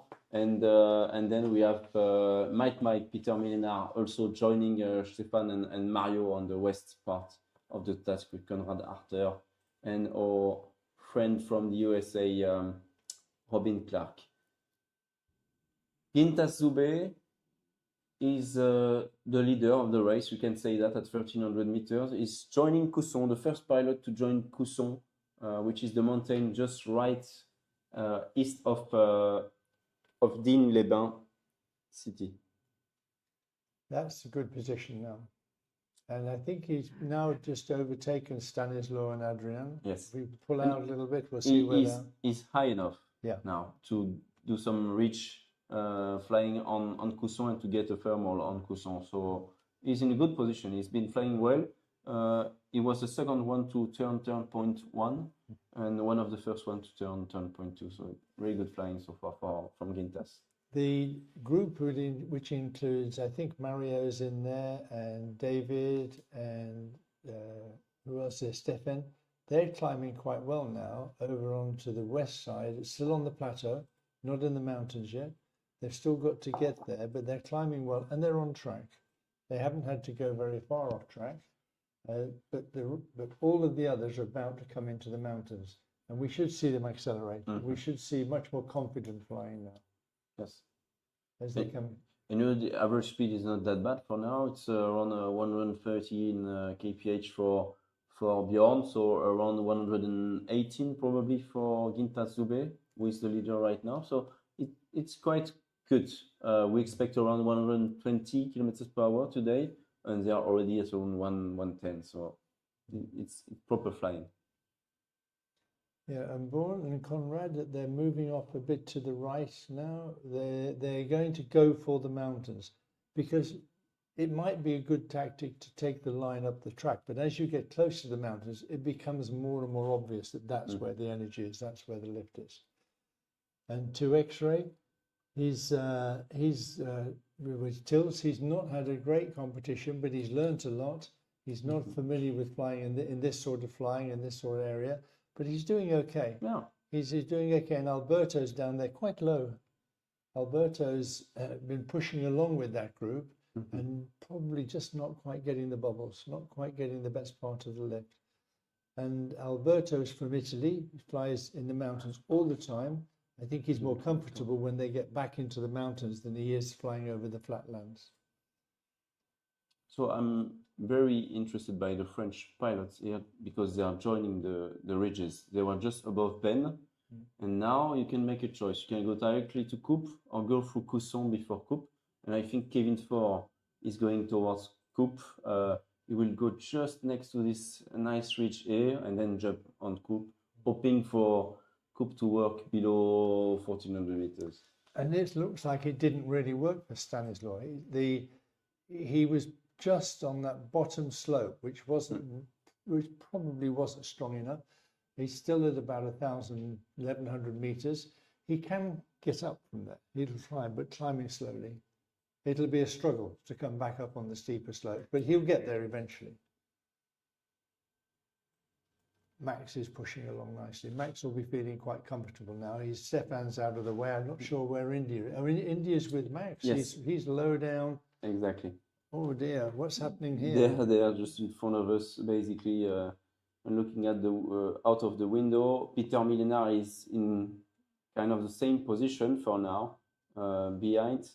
So he's climbing with Conrad after at least, and he's climbing on the second or third wave system if it's still active here. We cannot see it from our room here, but it's in this area. Sorry. We know that the wave system's been setting up because we have cumulus over the hills, which are staying in the same place all the time. The cumulus aren't drifting at all, and we can see the cumulus can keep reforming in pretty much the same spot. And that creates a very big problem when you're low because you're out of touch with that upper energy, and you've got to approach it from behind where you get the sinking air. And so we've seen this, a much bigger split than I expected before we came back to the mountains. I thought they'd be much closer together. Exactly. I can see Alberto Sironi as well from here. He's like 15 kilometers away on a right turn, just below a few cumulus clouds, but it's not as well formed. The first ones that you see on the left of your screen, you can see that the one that is behind, that is very close to Coupe, is much, much better. The shape of the cumulus is much better. It's a gray and flat base for the cumulus, so I expect maybe a good climb on Coupe for the French pilots coming on, just joining Coupe now. We see enormous spread in the field now with those who've gone for the Coupe are running. We've lost their data for a moment, but it'll come back. And Stefan Goetler and Mike Alpha is there. Arne is going to be happy to be back in the mountains, I think, because he's practiced that. Yeah, and he knows how that should work. We haven't seen Didier for quite a while, but I'm feeling Didier is back in this group. I think he's back with the main group here who are heading on to Coupe to go north onto the ridges. Is there Didier there? Yeah, he's 1,400 meters. He's coming onto the Coupe. He's got Christophe with him. We know that also in this particular group, we've got Max as well. So 3 top guys all cruising along the same way who know the place together. Beginning to look a little bit like a good day for the French. It seems like a good day for the French so far. We will see. The race is still long, but so far they've done a good job. Stanislaw is still struggling on the hillside. I don't think he's climbed up that much yet. Oh, he is. He's up at 1,500. Yeah, he's done well. He's ground his way up that ridge to the top. He'll join the others. He'll come onto the Coupe. They'll be gone, but he'll go the same way. And now he's in a much better position to climb up. Question now is, do they climb on the Coupe up to cloud base if they can find a thermal and a good climb, or do they run it? Do they run up all the way? Is it the Cheval Blanc and then cross over, or will they go? It would be better to go from the end of the Coupe if they can find a climb. When I look at the nice community that we've seen a few minutes ago on the webcam, that seems to be just above Coupe Mountain, the better would probably be to climb on Coupe and then go straight towards La Javie with enough altitude. Probably 2,300 would be the good number to go there, to then cross towards the Crête de Liman and Lyell there. So probably a good thing to stop here. We have Kevin Faure leading the race. Is joining Pic de Coire, so the end of Coupe Mountain at 2,100 meters approximately. So he's in a good position, Kevin, for now. And Max is right behind him. If those two pilots pull ahead and they get out in front at this stage, it's going to be very difficult to get back in front of them. Yeah. And Kevin has got 20 points. He can't win the competition today, but he can put himself on the podium. He can win the competition if Max, if the current top four above him is below the fourth place. They don't get any points. If they are 4 or below, right, he can win. Yeah. So we will see. Well, we're looking at Peter Milliner is not looking like being in the points at the moment. And Eric's, when he's going to come back in. Max is looking like he'll be in the points. So Peter looks like he's dropped out of the point zone. So unless something really good happens, or him, really bad happens in front. Or something really bad happens to the group in front, Peter's well out of the race at the moment. Yeah, Kevin and Charlie Tango is Conrad. Yes, Stoltenbach. Sorry, Klaus is there, yeah. I keep getting the call signs mixed up here because we can't really read them that well. And Mike Alprizane, isn't it? Yeah. They're a little group at the back, and there's a group at the front, which is mostly the French pilots. Kevin and Maximilien are climbing well, I believe, on top of 2,400. You see, it's a really going to be good altitude. That's going to take them all the way across the top of the Manche, and back and into this next part of the race. We look back at what's happening to Stefan Langer and to Mario. I think they've climbed up now. I think they're coming up, and they'll be coming into this leg back again from the west side. What Stefan is doing is very difficult because he's trying to use Vomaz and to do the classic exit from Saint-Auban, but he's low. 1,200 meters, let's say, on Vomaz North is way too low to be able to then reach Auton and to climb. So he needs to take a thermal somewhere. It's too low. Some interesting decisions earlier on, particularly after the second turning point, have created this split. And, there's a lot of pressure. Once you've made a decision to go a different way and it hasn't worked out, you can add one bad decision on top of another one. Yeah. You can say, well, that wasn't a great decision. I need to try to rescue myself. And you make a second bad decision. And it just hasn't worked out for Stefan, and it hasn't worked out at the moment for Mario. Although he's looking slightly better. He's climbing up really close to the airfield, just off the route here. And it'll enable him to go back over the top once he's climbed up. But he's not in a good position. I'm pretty sure these guys are out of the race. Yeah. Sorry for all you followers in Germany that your heroes aren't in the race, but you've still got Stefan is up there, and Stefan's doing really well. Mm-hmm. So we'll see if he can pull it back. I'd like to see Kevin right at the top. He's flown very intelligently. Yes. The last couple of races, Kevin's used quite often a younger, less experienced pilot it can make some really silly mistakes and not respond well to their position. But Kevin's been the reverse. If anything, he's been matured a great deal in the last few days. And the maturity he's shown in the last few days to be careful about when he attacks, when he pushes, and when he holds back. Mm-hmm. And it's really nice to see how in a few days somebody's competition plan can change so much. I think Kevin's now out in front. Kevin is pretty much the leader of this race at the moment, and I think he's closely followed by Max. He's doing a very good flight, but I think Max tactically now needs to stay with Kevin to make sure that Kevin cannot win the World Championship at the end of the day. I mean, if he's second, there's no way Kevin is going to win. And if Kevin is in a good day again, because he's been playing very well the past few days, then it's a good thing to do to stay with Kevin for Lima Bravo. Yeah, and Hotel Charlie and the whole group of them here. To Lima is Christophe. He's well back now. Yeah. Christophe will it has to find a way of catching Max and Kevin. He's got to get back up there. Oh, here we have Benji's coming to join us. Well, Welcome, Ben, Benjamin. So, what do you think of the show so far? okay. I was following the start, and I was a bit which I was a bit surprised from the move from Mike from Peter Peter Milner. Milner.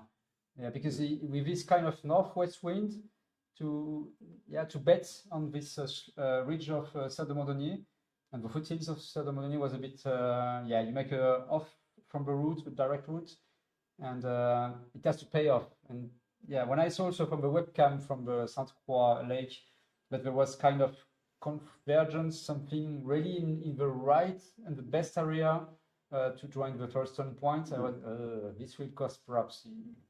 It's always a difficulty to make this kind of decision with okay, if I go 30 degrees left or right, how much more as a lift strength in meter per second I need to join the leaders. But I think he was also a bit already behind, so he tried something.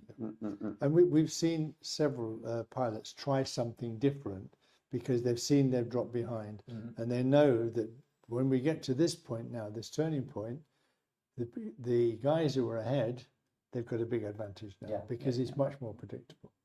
The next critical point, I think, is on the western side. Just after not this turnpoint. This turnpoint is okay if we can reach it quite high, and it's the case now. But then, after the next turnpoint, there is one area going to the north to Col de Cabre, which can be also a bit tricky.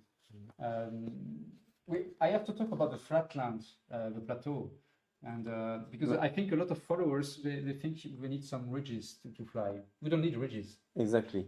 Maybe Brian, you can have a break shortly. Benjamin will stay with us for about 40 minutes, and then we're gonna have. I'll be back with you from the next. Yeah. Here we go, Ben. For sure. So we have Kevin Ford who just turned in first position, the turnpoint 3 La Javie. Now we are going towards Col Perty, just west of Chab Mountain. The pilots have turned it already, this turnpoint, and we have 64 kilometers to fly towards Col Perty. He's followed by Max Sace in 3 Victor, who is on third place overall with 23 points. Kevin has 20 points. Didier House from France, again, 2,200 meters is behind. Didier has 2 points only. He's been attacking a lot during the event, Didier, and was quite unfortunate to miss some points. Toulima Christophe Abadi, the leader of this contest with 25 points, is on 4th place. Benjamin, are you happy about the race today? You were talking about the plateau a little bit. What's your feeling about the plateau race? We are both coming from flatland, Yeah. and when we fly in the mountain, it's clear. Okay, it's nice looking. There is a lot of energy.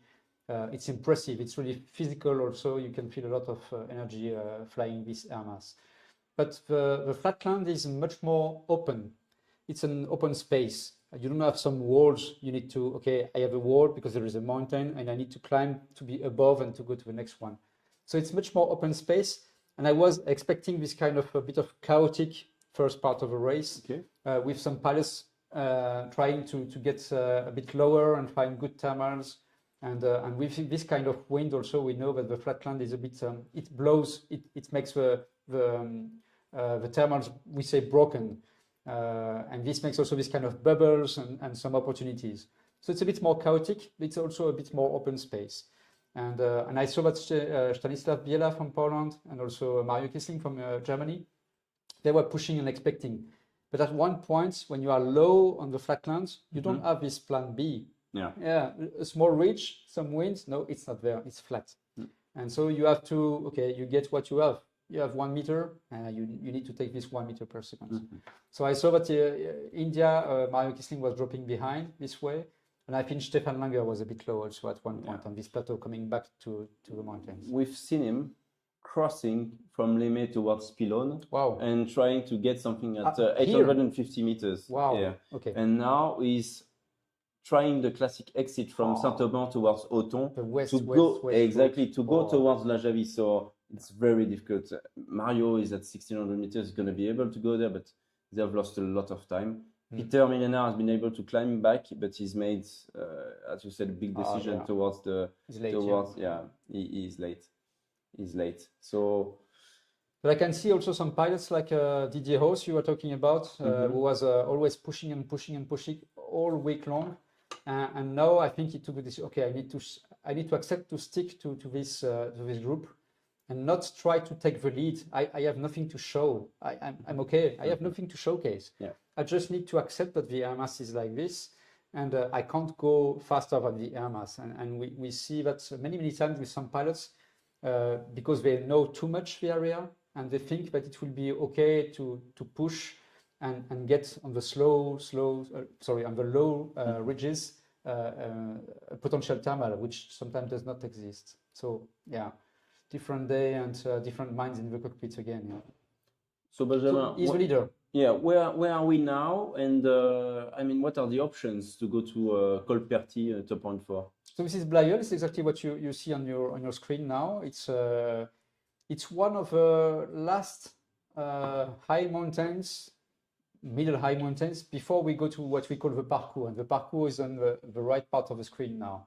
The parcours is a bit higher, and it's a long alignment of ridges, which make a south to north route really easy sometimes with gliding sports and all the aeronautical sports here. But the Blayeul is a bit like a lawn. There are a lot of but lower ridges around. This one is big and alone, and I was expecting that if the pilots were a bit too low on this turn point they just made now, they had to make quite a detour to go back to the right part of Blayeul, which is the left, so the west slope. Okay. But then the next issue will be, okay, they are high, no problem. But you can see on this image now that if you follow the line of gliders, Delta Charlie 2 Lima 3 Victor and Lima Bravo, so the one in the middle of the screen, they are going to the left of the screen and to the top of the screen now. And on the top of the screen, you can see that at one point the ridges are just disappearing. This is the Sisteron area. It's a wide valley of Durance. And we can expect that at one point they will need to raise a bit the level to cross this valley, or to accept to be low when they reach the west part of the valley on the next ridges. So I expect some issues, or at least some different ideas from the pilots. So the situation now is interesting because Kevin Forwan was in this kind of situation a few days ago, and he's been winning the day by attacking next to Col de Camre. He's leading with Max Seis, Christophe Abadi just behind. So it's a good group, but there is a small gap in between those guys already. They are following each other. So Kevin, he needs to fly very well and take the good decision, because if he misses something, good thermals or something at some point, he will be catched by Maximilien and by Christophe probably behind. So it's a difficult position to be the leader in Sailplane Grand Prix. We thought a few days ago that when he was losing, because he was being catched up again, he was frustrated and he was going on the Apôtres mountain to try something, but he was low, and in the end he just catched an amazing thermal air, allowing him to win the day. So it was actually a masterclass. A very good move, masterclass from him. So maybe we'll see the same today. Same area here. You might go to Les Apôtres, probably not today, but to Arambre maybe to find a last thermal towards Saint-Auban at the end. Yeah, we will see how when they cross the last high on the eastern part of Durance Valley, we will see what they are aiming for. Like perhaps it will be Chabre, which is one of the famous mountain here. But I think we saw a few seconds ago that Stefan Langer was like perhaps giving up, yeah, and landing back at Saint-Auban. That's a possibility. He understood that it was impossible for him today, and perhaps he will stop the race for today. I'm sorry for him. Yeah. But yeah, Lima Bravo. Going back to Kevin Ford. He's really young.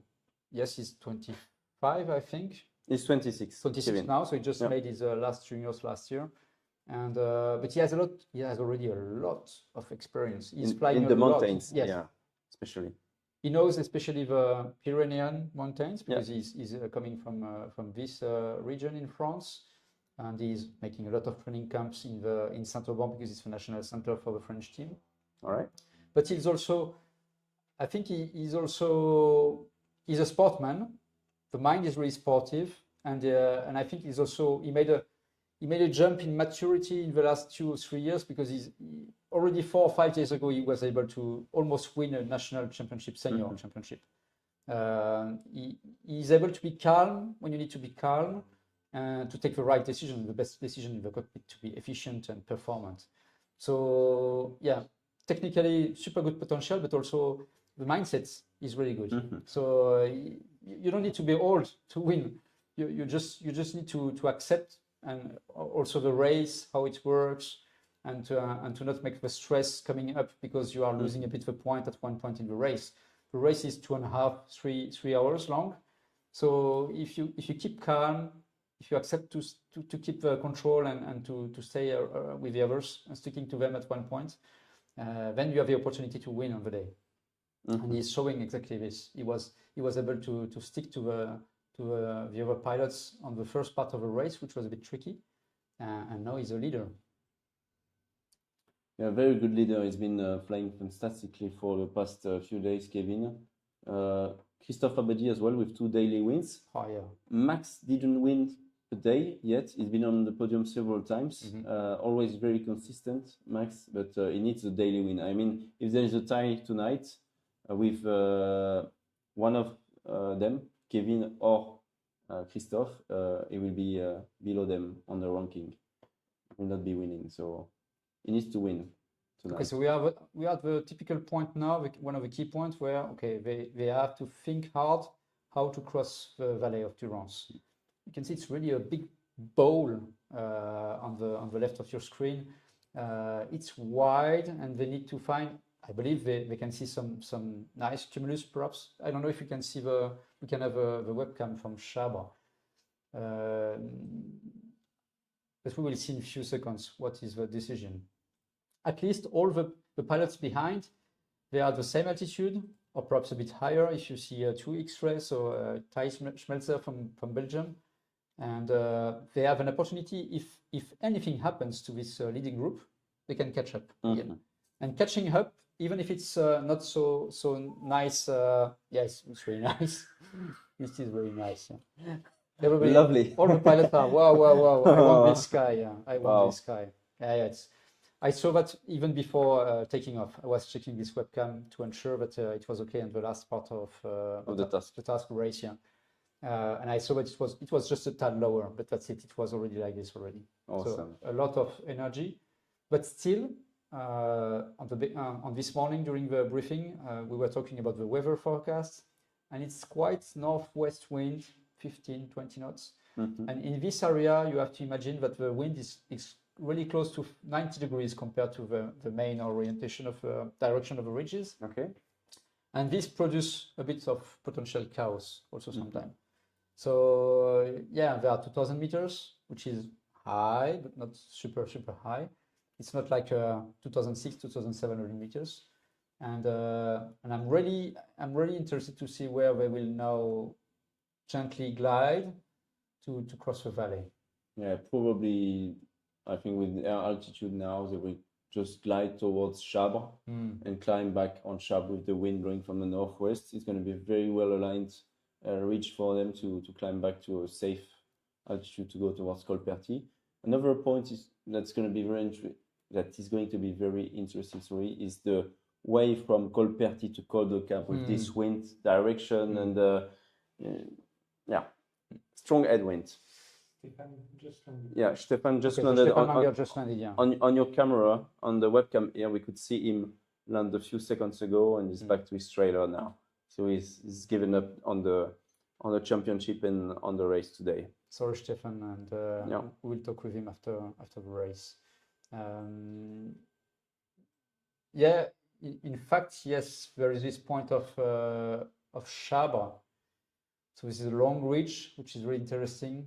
And if we can join Chabre around 1,300, 1,400 meters, we have a bit of extra just in case it's not working so okay. The positive thing with a northwest wind is that it also generates some streets of cumulus, some streets of energy, lines of energy the pilots they can follow without losing any altitude. So I hope that from the Colperti they will be able to find this a kind of line of energy to go to the north in an easy way. Many times it does exist also because we are really lucky in this area, because even with a bit of northwest winds, you have also some local winds in the low layer because of the thermal activity, because of the sun heating up the ground. And this makes local convergence. So two winds coming to each other like this. And this makes a typical line on the Bueche Valley. And this will perhaps help the pilots to join for the last turnpoint on the north. While we are waiting for the pilots to cross now, it's going to be a calm for about 5 minutes. Some are climbing before crossing because they didn't have enough altitude. Are you happy with the behavior of the pilot this week, with on the ground and in the sky? I mean, did you see safe flying and so on? Were you happy with that? We always have to talk a bit about safety with with every pilot. Even the safest pilots, they make some mistakes sometimes, and they are sorry for that. But I can tell you that they have a lot of respect to us, which is also helping, because we are also competitors and we are making competition, so they know that we are friends at the end, so it's easier to talk. And second, it's really interesting because for 2 days now, I stayed in the tower on the ground after the start, and I could hear them talking on the radio. There is a safety radio frequency, and they talk to each other. Like, oh, be careful, I'm there, I'm just behind you, and then there is an answer, yeah, I'm okay, I know, I'm okay. So they are really cooperating in a good way, in a good manner, and I did not hear any complaints from anyone. It was really just for I want to tell you this information, so you are not in a bad position if you turn, if you circle in front of me. I know you are here, it's okay. So it was really nice to hear, and I told them this morning, please continue this way. It's really comfortable for me. Good. Everything is set in a Grand Prix to make it the safest possible, even if it's a bit special because we are all together for quite a long time during the start. But again, there is a long table of penalties, and so the pilots, they know that if they are making some issues with safety, we will have to use these kind of penalties, and nobody wants to have penalties in a Grand Prix. You know that the Grand Prix is when the finishers are coming back, sometimes it's a question of seconds to be from the winner to the no points at all, and all the penalties are in seconds, so in time. And if there is a mass arrival for the finishers, you just blow your points. So yeah, again, this is a webcam from Chabre. We are exactly on the Chabre mountain here. I don't know if you can make it around a bit on this. No, we can turn it.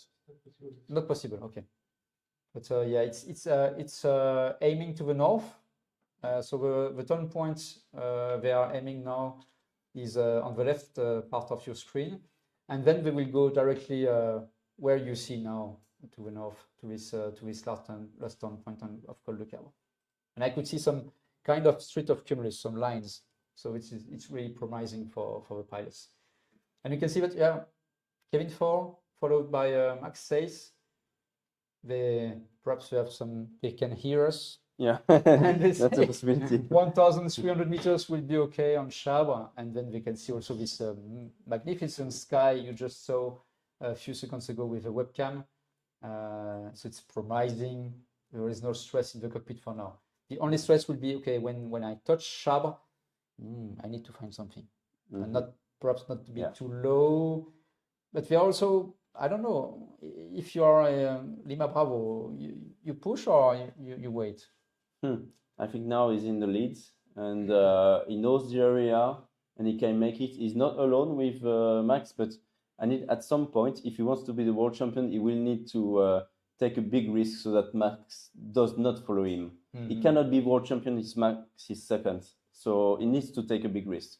He might be happy with the podium, but if he wants to become world champion, he needs to do something. Yeah, Is it okay to be silver medal? I think it's quite okay. Yeah, For chocolate medals, it's quite okay. Yeah, anyway, the race is not over. And but yeah, there will be a question in the cockpit at one point. Okay, am I pushing to become perhaps potentially a world champion? Or I'm just okay, I stick to Max. Max is there, Tulima is there. They are good pilots. They are both world champions, and I'm really okay to be on the same podium. Yeah. But again, yeah, the pilots behind are in the same position, 1,800 meters, just leaving the eastern part of this big valley of Sisteron and crossing to Chabre. And we will see in a few seconds if Chabre is on the top level of the fame it has in this area. So you have to imagine that the wind is coming from the right part of your screen, and the sun is on the left part because the south is on the left, and which is sometimes the best case in this area because the wind is 10-15 knots, so 25 kilometers per hour, and the sun is heating up a lot the slope on the south, and this makes this kind of, we call it convergence. So from both sides you have some local winds pushing each other, and this makes a lot of energy, and you can see that It's now. really good for them. It's really good. Yeah. I mean, they're only at 1,200 meters, just above the ridge now, but you get plenty of good lift here. Christophe Abadi is slightly lower, I believe, but joining in. Yeah, obviously the Chabre mountain in a few seconds. I think Brian is about to come back in a few seconds, and I'm gonna leave you, and I'll be back for the finish glide with you guys. So enjoy the rest of the task for now. Thank you, Antoine. You're welcome. We'll see you again at the next turning point. Yes. Yeah, we all get a little bit hoarse after talking for so long. So leading, we have the group of Kevin Four and Maximilian Seyss. They are chased by Christophe Abadi and Didier Hauss. They are all on this area west of Sisteron. They are just crossing the Buèche river now for Tulima, Christophe Abadi, and Didier Hauss. And they are followed by Klaus Kahnbauer from Germany, Charlie Tango, and Björn Ginzel, also from Germany. Also closing to this Chabre mountain, which is famous here.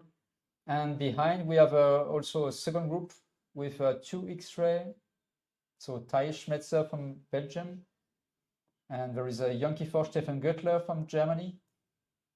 Also Fox Mike, Adrien Henry from France, and Mike Alpha, Mr. Arne Martin Göttler from Norway. What's interesting is Adrian dropped back quite a bit. He was really in front. I saw him really when up I on was the leaving the group, tower. Yeah. and for some reason he dropped right back. But Stanislas is back in the game. He's got himself up and going. And I didn't see Juliet Golf. Here he is. What's Juliet Golf doing? He was going really well. He had a really bad start. He was low at the start. It didn't work out. Then he started to catch up, and now he's dropped right out. Yeah, because Juliet Golf was with Adrien at one point in the on the flatland in the. And Eric will be, I think, a little bit disappointed because he's dropped right back when he was really in contention. So big stories today, big changes. There's been some of the pilots we really expected to perform today have dropped out of the race almost altogether. I knew that by designing this task there would be quite a lot of key points because the wind is blowing. So we know the low layer can be a bit difficult when you are on the plateau because the thermals are not really organized and it's difficult to get them. But I was not expecting so much difficulties to come back from this plateau and to join this area closing to the turn point of La Javie, so on the east part of Blaye. So Christophe and Didier coming on the ridge together. So they are under Max and Kevin Four. But it looks to me like all the French pilots knew something today. Maybe they knew something, or maybe they just got that first bit right. They made me a call. Yeah, maybe that's what it is. But you know, if it were pure mountain flying day, one could expect this maybe, but it wasn't. No. It was flying over the plain. It was flying in thermals. It was flying in slightly windy conditions, and these four guys out in front. There's Kevin, there's Max, there's Didier, and Christophe are really pulling everybody along here, and it's going to be really close at the end because if Max is second and Kevin's first, then they're going to end up on the same points. But Christophe only has to come third to still win. But Max has never won a day. No, So but they have equal points, but then there's a tiebreak. Yeah. So Christophe, I think he's probably worked it out already. Actually, he only has to come third. And if he comes third, then he has got 32 points. But he's in a position where he has a lot of potential threats around him now. He They are the does. same he attitude. does. Yeah, he does. He's still got to come third. Yeah, Five he's people still got around. to get 7 Yes. points. Yeah. With 7 points, if he gets to 7 points, then it gives him the championship. But there's Didier is going to have something to say about that. Yeah. And there's the other pilots in there with them. There's David. David's good pilot. Conrad is there with them. Yep. These are not people we've seen on the podium before this week. Yeah. They're not, but they're still capable of pushing in at the end. So it's all to go for. It's all to play for. One thing's for sure, that Kevin and Max have to get home first and second to stand any chance with this group now. So watch this space, folks. It's all going to become quite tense towards the end. Still about the race design, it was the only opportunity today for me to send them to the flatland, to the plateau. And even if it was a bit of northwest wind, we saw from the morning that the thermal activity was so good. But we know also that coming back from this plateau, if you are not high at the right moment to connect to the mountains area, then you struggle. And you can see that Stefan Langer struggled. You can see that India, Mario Kisling struggled. And only Sierra is a bit behind now. So Stanisław Biela from Poland was able to, even struggling, but still in the race. But, do you think that both Mario and Stefan knew that they had to push really hard to be in the podium at the end of the competition? They were no alternative. Not so far down. They had no option. They had to go. Yeah. And that area we had talked already about how easy it is to miss the strong part of the It bites thermal. you. Yeah, It bites you. and if you push really hard and it doesn't work for you, you are going to really suffer from that. It's going to be a big penalty for doing that. And that's exactly what happened today. It was a big penalty for those who really push hard. And good luck to them. Good sportsmanship. They tried really hard, but it didn't work out for them. Yeah, they are all real champions, and they know that at some point you need to take the opportunity. And So if we go back down on the Sharp, please, Seb, and let's see what's happening on the ridge, because when they come to the end, I think it'll be quite critical. yeah, the Chabre is not going until the turnpoint, which is this Col du Pertuis. It's in the Baronnie area. Baronnie are really nice. Again, sightseeing. If you just walk on these small hills, it's marvelous. You have a lot of small cities on the tops, and that's very typical from this area. But yeah, you need at one point to be high enough. And Kevin perhaps is losing the point. But when they come to this point, being high is important, because after the turning point, it's quite a way to the next really positive place. So it would be good now to have as much altitude as you can get, or that's available, to take the ridge onto the turn. Or would it be better to run at the end of the ridge, and is there somewhere at the turning point which is going to be good? The issue you can see on this image exactly is there is a really nice ridge there on this ridge. This is Chabre. It's really well organized. And then there is a nice-ish ridge, which is halfway from Col du Pertuis to the next Col de Cabre. But in between, not so well organized. So you need altitude at this turning point. At one point you need altitude. And Lima Bravo is perhaps joining this turn point of Col du Pertuis a bit too low. And you can see that Max, okay, different mindset in the cockpit. Yeah. Again, this is exactly what we were talking about. Max in the cockpit says, perhaps it's enough for today. Perhaps it's enough for today. So I need now to control the race and to be high when I need to be high. Okay, difference of 300 meters between Max and the group, the chasing group below. They are together, but it's 300 meters. But the group below will have a bit of advantage because the dynamics system on the ridge is a bit better energy-wise when you are closer to the top of the ridge. So I think Max will just gently go down and down and down, and the pilots below they will catch up a bit from below.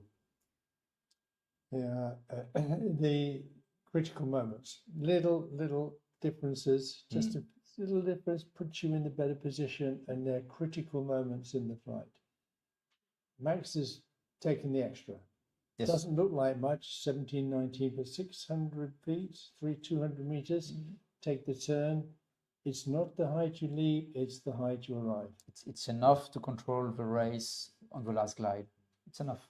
And having the height to arrive at the next, I'm pretty sure they'll want to climb again. Yeah, you can see that Kevin is stopping now. He's circling and climbing. I'm pretty sure they'll want to climb again at this point, because they won't want to leave here and take a risk. You know, it's not about speed, it's not about time, it's about position. Yes, completely. So what matters is to be in front at the end, not necessarily get there 10 minutes, 20 minutes earlier. All you've got to do is be a fuselage length in front of the other guy when you cross the finish line. So sorry, we'll lose a bit the signal in this area because we are a bit too low, and the antenna for catching the position are in the valley of Bueche, but we will follow.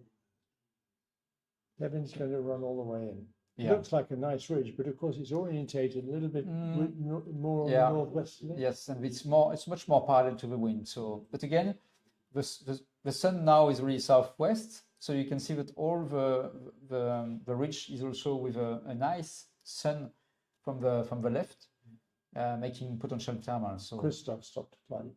Yeah. Christoph has said, maybe this is the moment. It's a different race today because they know where they are. They know exactly where they are, and now it's time to perhaps I have enough. I'll just control the race. So Christoph has to take his gamble now that stopping to climb high is going to put him in a better position. Kevin and Max will take their gamble that pushing on is going to be a better strategy, and Christoph won't catch them, because there's no doubt if Christoph comes in the first three, he's going to be the champion. But one is quite catching up. It's you can see it's a bit shaded, but it's Fox Mike, Adrien Henry, and he's really keen on this kind of ridge flying. But he still needs the altitude to go to the north.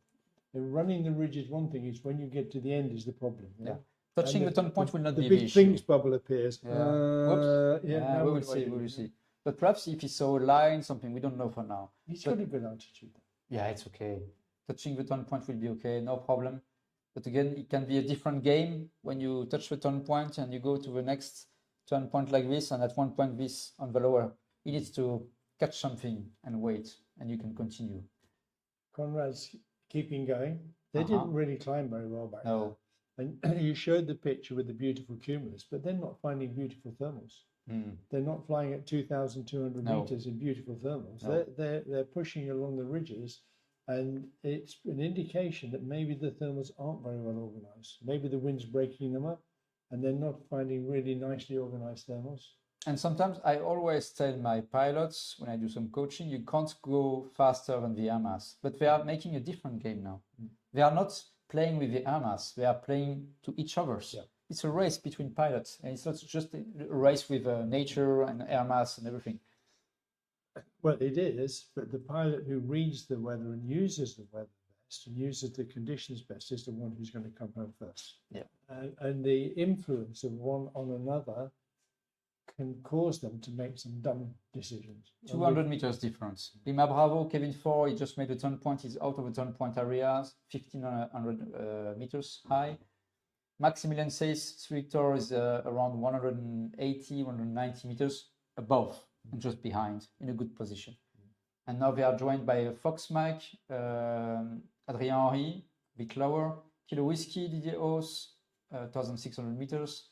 Charlie Tango, Klaus Kalmbar, is making the southwest part of a turn point, a bit lower. And they climbed very well on that point earlier in the week. Earlier in the week, with not such a strong wind, it was a very good climb right in this little bowl here. maybe Klaus remembers that, and he's realised that his opportunity to get in front would be to get a really strong climb off this ridge here, inside the turning point zone. The Barony area is a really magical area because, okay, it's not so high mountains. It's a bit lower, 1,600 meters, 1,400 meters, depending. But the fact that it's east to west ridges, you have all this south slope of a ridge, which is with the sun heating up and eating up and eating up.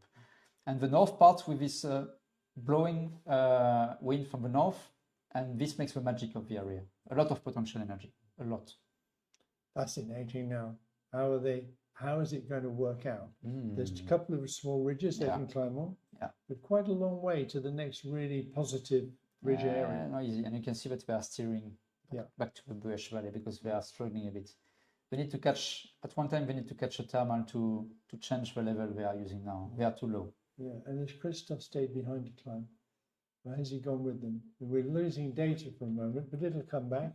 We will see if some pilots on the chasing group, they are catching a thermal and making perhaps a difference now. Okay, yeah. So what happened to Mario Kisling? I don't know where he is because I saw that he was struggling to come to the first turn point in the mountain area. Okay, so he made it. He's way back. Yeah. He's way back, and so is Peter. Peter Millen is way back now. So Peter Millen is, unfortunately, he's out of the podium because he's flown so nicely. He's flown so nicely this week, and steady. Whilst one would expect him to be very disappointed, I think he'll be happy with the experience he's had here and the enjoyment of the competition. He seems to be really enjoying himself. And Juliet Golf, Eric Borgman also, he was in the lead for many, many days. And he's now on the Chab? He's on the Chab, yeah. He's on the Chabra. And he's playing catch up, but with too much to do. Much too much to do. And the pilots are following this small ridge, which is, I think, close to Rosan. There is a landing place which is called Rosan, but they try to join the western part of Beaumont, which is a famous mountain here, but much closer to the Bueche Valley. So everybody is aiming now to the northeast and not to the north. It's a big detour, but it seems that it's difficult in this area, and we need to come back to much more to the east. So Lima Bravo 1,500, Fox Mike, so Lima Bravo Kevin 4 leading now. Good altitude, no issue for safety. Don't worry, it's nice, it's okay, no problem. It is an issue for getting over the next ridge. They're going to Beaumont, just north of Beaumont. Yeah. And Beaumont is, I think it's about 1,400 meters. Yeah, but Beaumont is a bit special because it's the peak of Beaumont is really close to the Bueche Valley, so on the right part of your screen. But then going west and west and west, it's really flatter and flatter and lower. It's a really special area.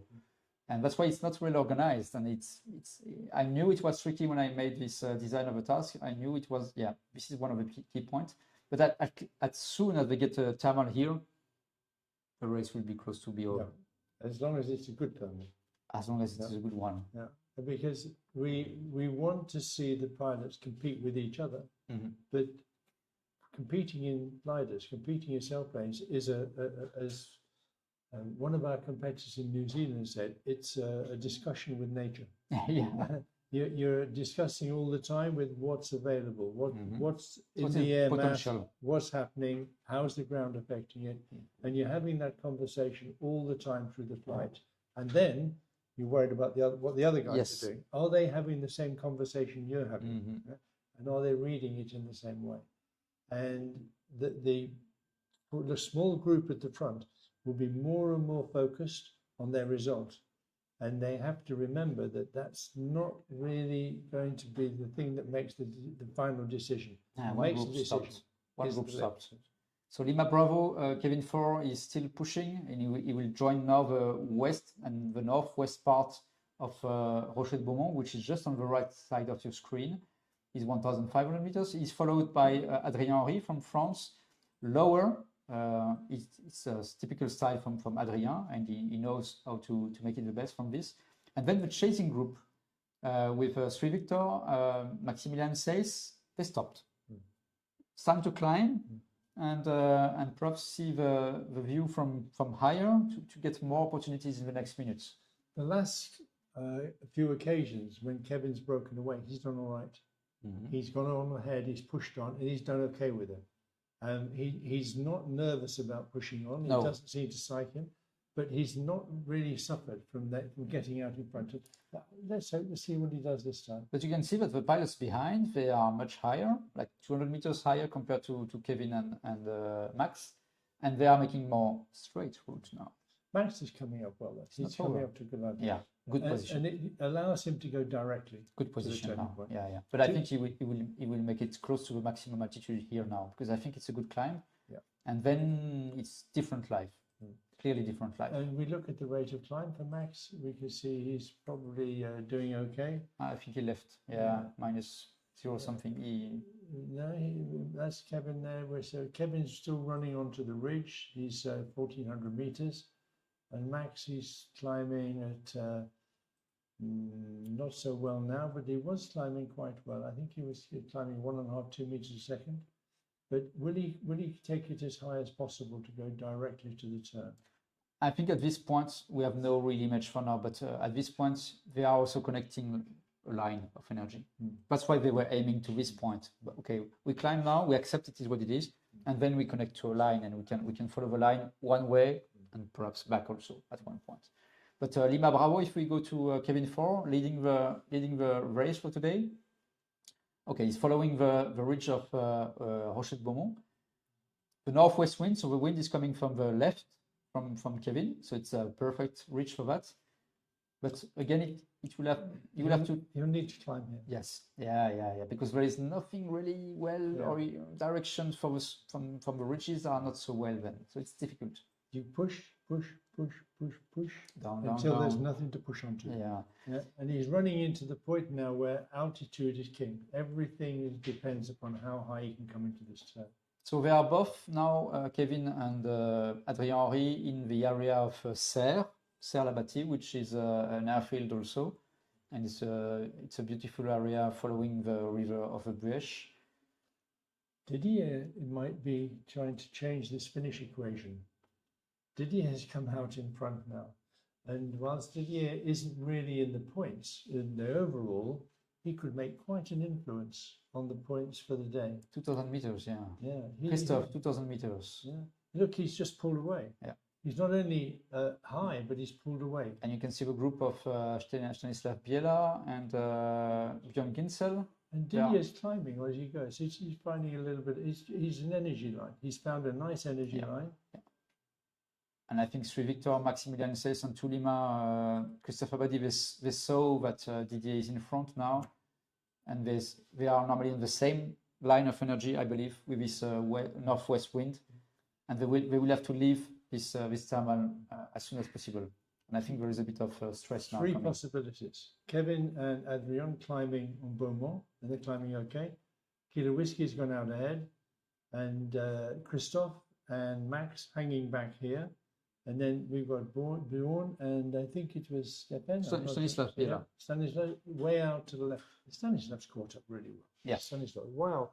I mean, considering he was down for dead on that ridge only half an hour ago, he's caught up really, really well. I had a talk with him before taking off, and he was like, he was a bit sad about his own result. And I told him, hey, be patient.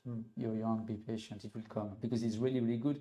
He's coming from ski jump sport, so the mind is really, he has a plan, he's training for that, and he's already a top pilot, and he will become even more top pilot. I think you're going to have to go to the tower soon, aren't you, Benj? But Antoine will be back in a moment. Do you know we really missed Aude today?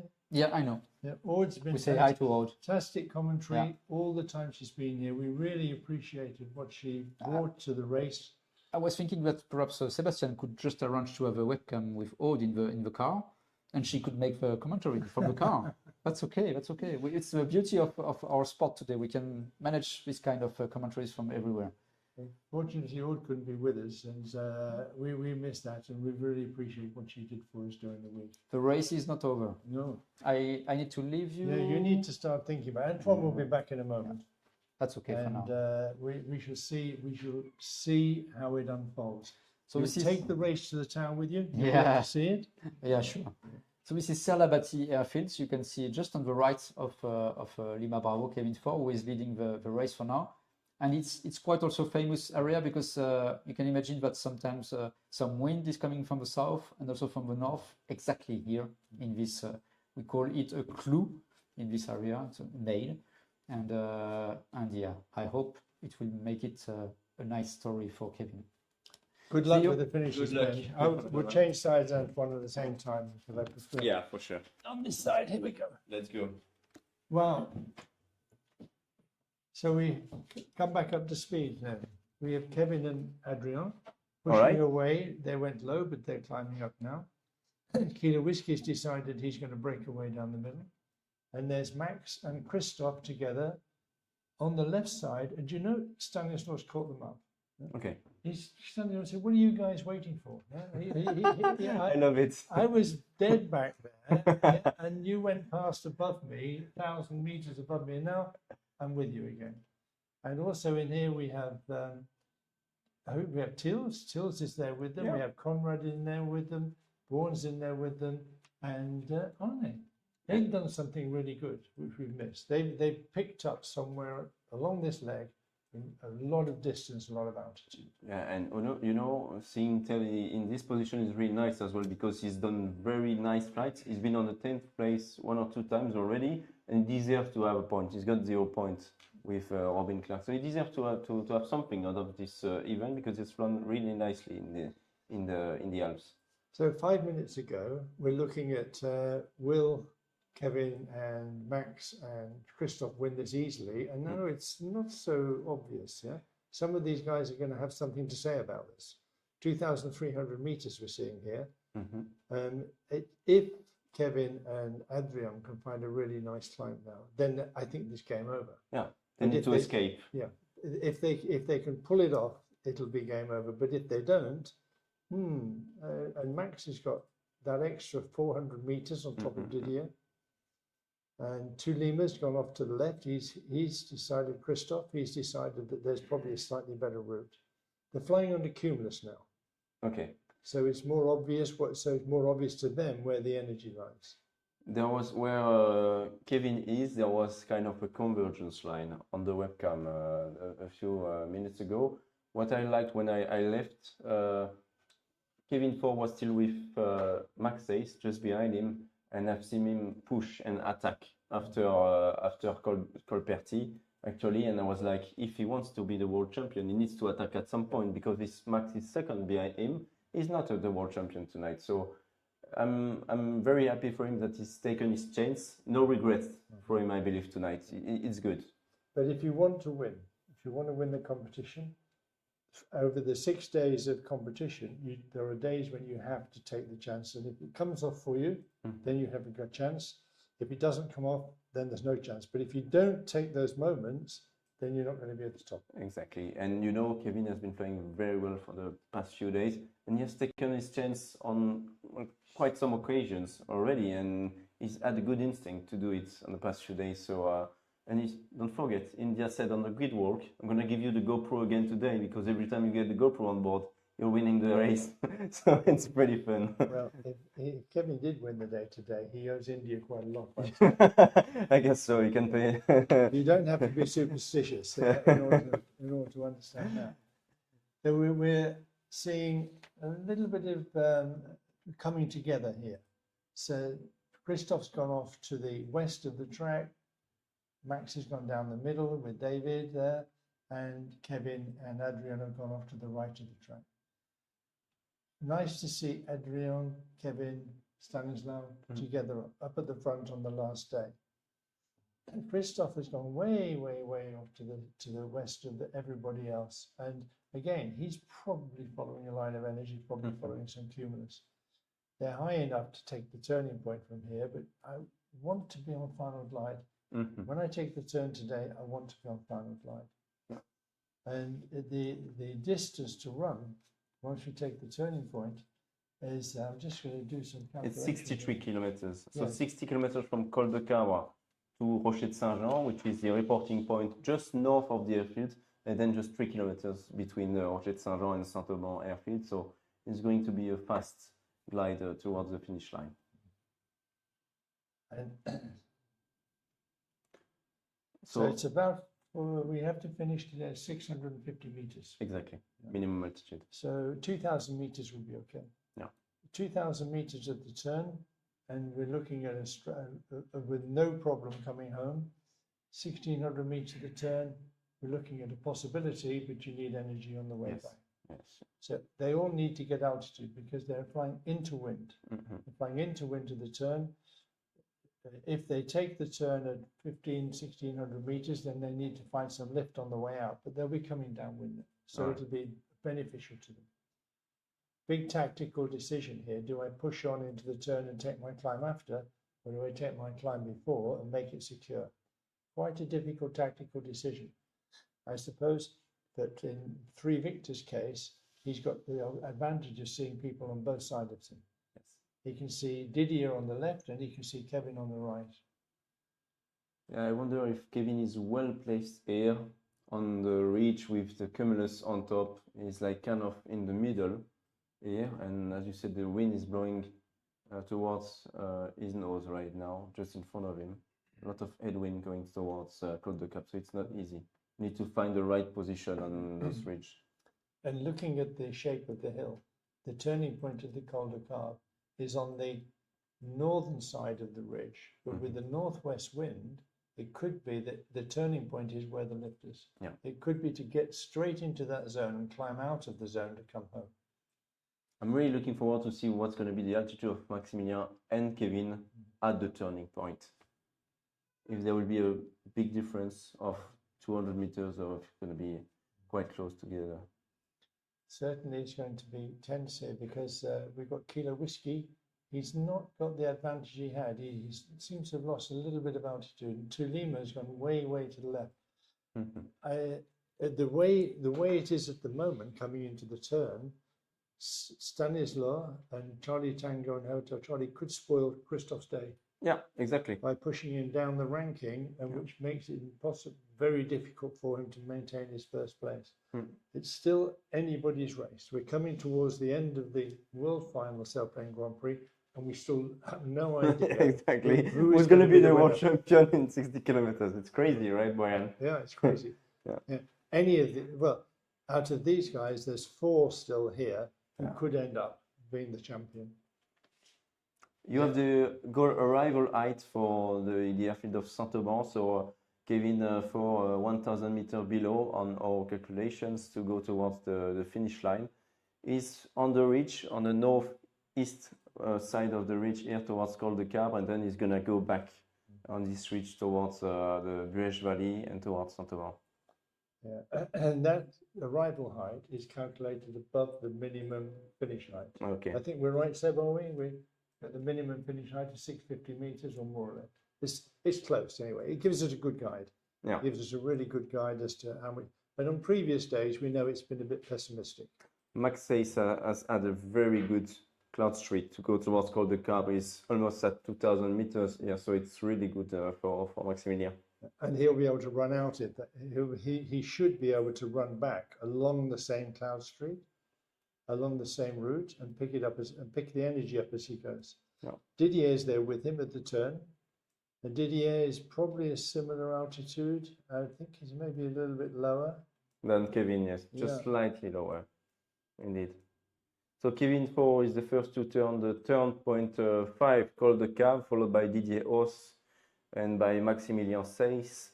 Behind we will have Stanislaw, Klaus, Bjorn, David, Bauder, Adrien Henry, Telsmeister, Arne Martin Göttler, and Stefan Göttler in Yankee 4. And Christoph in Tulima. Exactly. His detour to the west has really cost him. It's cost him in distance and in altitude. It didn't work out. He's detoured to what he thought was an energy line, a better route, and it's not worked out at all for him there. And there's a lot of people now between him and first place. Exactly. Yeah, he's allowed this group to sneak in front of him, who are going to eat away at his points. Oh, Maximilian is in a very good position now. He still would like to see a climb. A nice climb here, and bring them home. He's only 200 meters above Kevin. Yeah, well, that's a good position to be in. Didier's with him. Neither of them care if Didier wins, except it means that Kevin can't win. Yeah. Kevin can't win if Didier takes first place. Yeah, so exactly. These guys might look like the French team. Yeah. They might look like they're all very good friends, which they are, but you can be sure they all want to get home first. Yes. Not one of these guys will give an inch to the others. They will all want to be the winner of the day because they know how important that is. Didier had a very bad day yesterday and he was looking a little bit fed up. And today, if he can win the day, it'll make him feel like he's still on top. He still can do it. It's so it can be so depressing when you fly a competition which doesn't work out, you don't get a good place, and you leave the competition, spend all the winter thinking, I lost my confidence a bit, maybe it's not working. To finish on a winning day makes all the difference. You can go through the winter saying, yep, I'm ready for next year now. Exactly, especially at a world final of the Sailplane Grand Prix, honestly. Kevin's taking a bit of a chance here. He's peeled off to the left and Max is now heading for home. It's going to be interesting because he needs to find a lift at some point, Kevin, and the route he's going to take is different than the one that Max is going to take. So everything can still happen. I mean, there's only 300 to 400 meters difference between the two. So, but we're on the end game. We're on the end game here for the final glide. And 3 Victor's really in control. Yeah. That's Maximilian Sykes. He's really in control because whatever they do now, he's on top. Yeah. And he needs to stay on top. And Max is not the sort of guy to wait. He's still going to push forward, but he doesn't have to push quite so hard. Yeah, he's in a comfortable position so far. He can still control Kevin. I mean, if he's second just behind Kevin, it's enough to be world champion tonight. So he just needs to control Kevin right now. That's assuming that Christoph doesn't come in. Exactly. Better than come back. Place. Christoph has to come below third position in order to allow Max and or Kevin to win. Yeah. Wow. So not only have you got to go home for those, you've got to look. Hopefully the other guy doesn't. Hopefully, if there is a tie at the very end of the race, we'll be able to make our calculations and make sure that who is the winner. Lovely. Let's keep that shot there, Seth, because we've got Conrad, we've got Bourne, and we've got David, all of whom have been low down in the ranking for most of the week, but flying really well. Yeah. In this competition, the standard is so high amongst all the pilots that you can fly beautifully and put great flights and still score no points. Yeah. So don't think that because the guy's got no points, he's a good pilot. They're great pilots, but they just are flying in the tightest and most competitive of environments. Yeah. So what are we looking for now, Brian? So we are in between turnpoint 5 and turnpoint 6, which is the reporting point. What are the options now? Well, if we look down the track, if we look down the leg back towards Saint-Auban, and Seb will show us that picture in a moment, it looks pretty clear that the Durance Valley is only the route to take if you've got the altitude. All right. Yeah, and so if you don't have the altitude to run, you're going to need to climb again. So you're going to have to go more to the west, more to the right. And at the moment, they're not climbing. So we have, this is the Saint-Genis. Exactly. Yeah, so Saint-Genis is a possibility. It's a good point to get some lift and a good climb, a last final climb. It's this one here. But equally, there might be more energy available if you take a little bit more western route to Chab. To the Chab, and then climb on there. Yeah. They're all looking for that last couple of 100 meters. 200 meters, they're coming downwind. One of the things that we need to be cautious about on this final glide is wave. In the Durance Valley, it is possible to fly in very heavily sinking air for a while. So what was a marginal glide can turn into a really big problem for you. So a bit of a margin, I think we'll see a margin in the final glide. I don't think we'll see anybody taking a really margin or stretchy final glide. So Kevin 4 is with Maximilian Seiss and Stanislaw Biela from Poland here, just next to Arambre mountain, very close to Serre airfield in the Beche Valley. And as you can see on the left side of the screen, there's not much meters left before the final glide for the pilot. So it's a pretty good thermals, around 3 meters per second here on this one. So that's pretty good. We see Didier House on the ridge there, not willing to take this thermal apparently. Didier chose to go back along the ridges straight away, and the cumulus will be forming further out to the east of where Didier is, and he's chosen the ridge route. He's chosen to run back along the ridges. It doesn't seem like a good tactic because of the distance you got off track, but we are constantly being amazed about what works and what doesn't work here. Exactly. It's been a fantastic week, honestly, here in Saint-Auban, with a lot of attacks from the pilots to try to get some more points every day. So it's been fantastic, honestly. What a great view for a finish line. I mean, still 6-7 gliders at the same altitude to have a finish. It's really nice. Kevin's come back. Yeah, he's come back really well. He pulled back there a couple of 100 meters. He's back with Max. Game on again. Game on. Nobody's secure yet. And down on the left side, we've got Adrian, but he's got to find something in order to help him back. But he's in a good position. They're heading for Saint-Genis. They're heading, but looks like we may just take a climb here before they get there. This is near to Serre, I think, airfield. Exactly, it's on Arambre. Yeah, on the little and Kevin is stopping while Maximilian is staying. He's pushing Max. He's like I'm on final glide. Yeah. Well, that would give us a bit of excitement, because if Max pushes and gets marginal, and Kevin takes the extra, he's not really climbing Kevin as well. No. Do you know a turn is 20 seconds? Yeah, so Kevin just knocked 20 seconds off it. Max is pulling up now, and he's got a little bit of benefit there. Max probably thinks he's okay. Yes. And I reckon he is okay. I reckon that Max could probably run it home now with that. Yeah, just some push and pulls on the valley towards Saint-Auban. It's going to be enough. You have 50 kilometers ahead to find some more meters. Unless he hits the dreaded wave sink that you can get in the valley. But equally, you could hit a line of energy. Yeah. You could hit just in the phase with it. You could just run along the edge of the energy, in which case you get faster and faster and faster in the glide, but really uncomfortable if you hit the downside of it. And then you sink for quite a long time. If we can put Kevin and Max on the bottom, please, Seb, and we can just compare how they're doing. And they're not slowing. Kevin's coming along at 200 kilometers an hour. Christoph's trying to catch up. He's got a lot of catching up to do. He's 200 meters below and he's behind.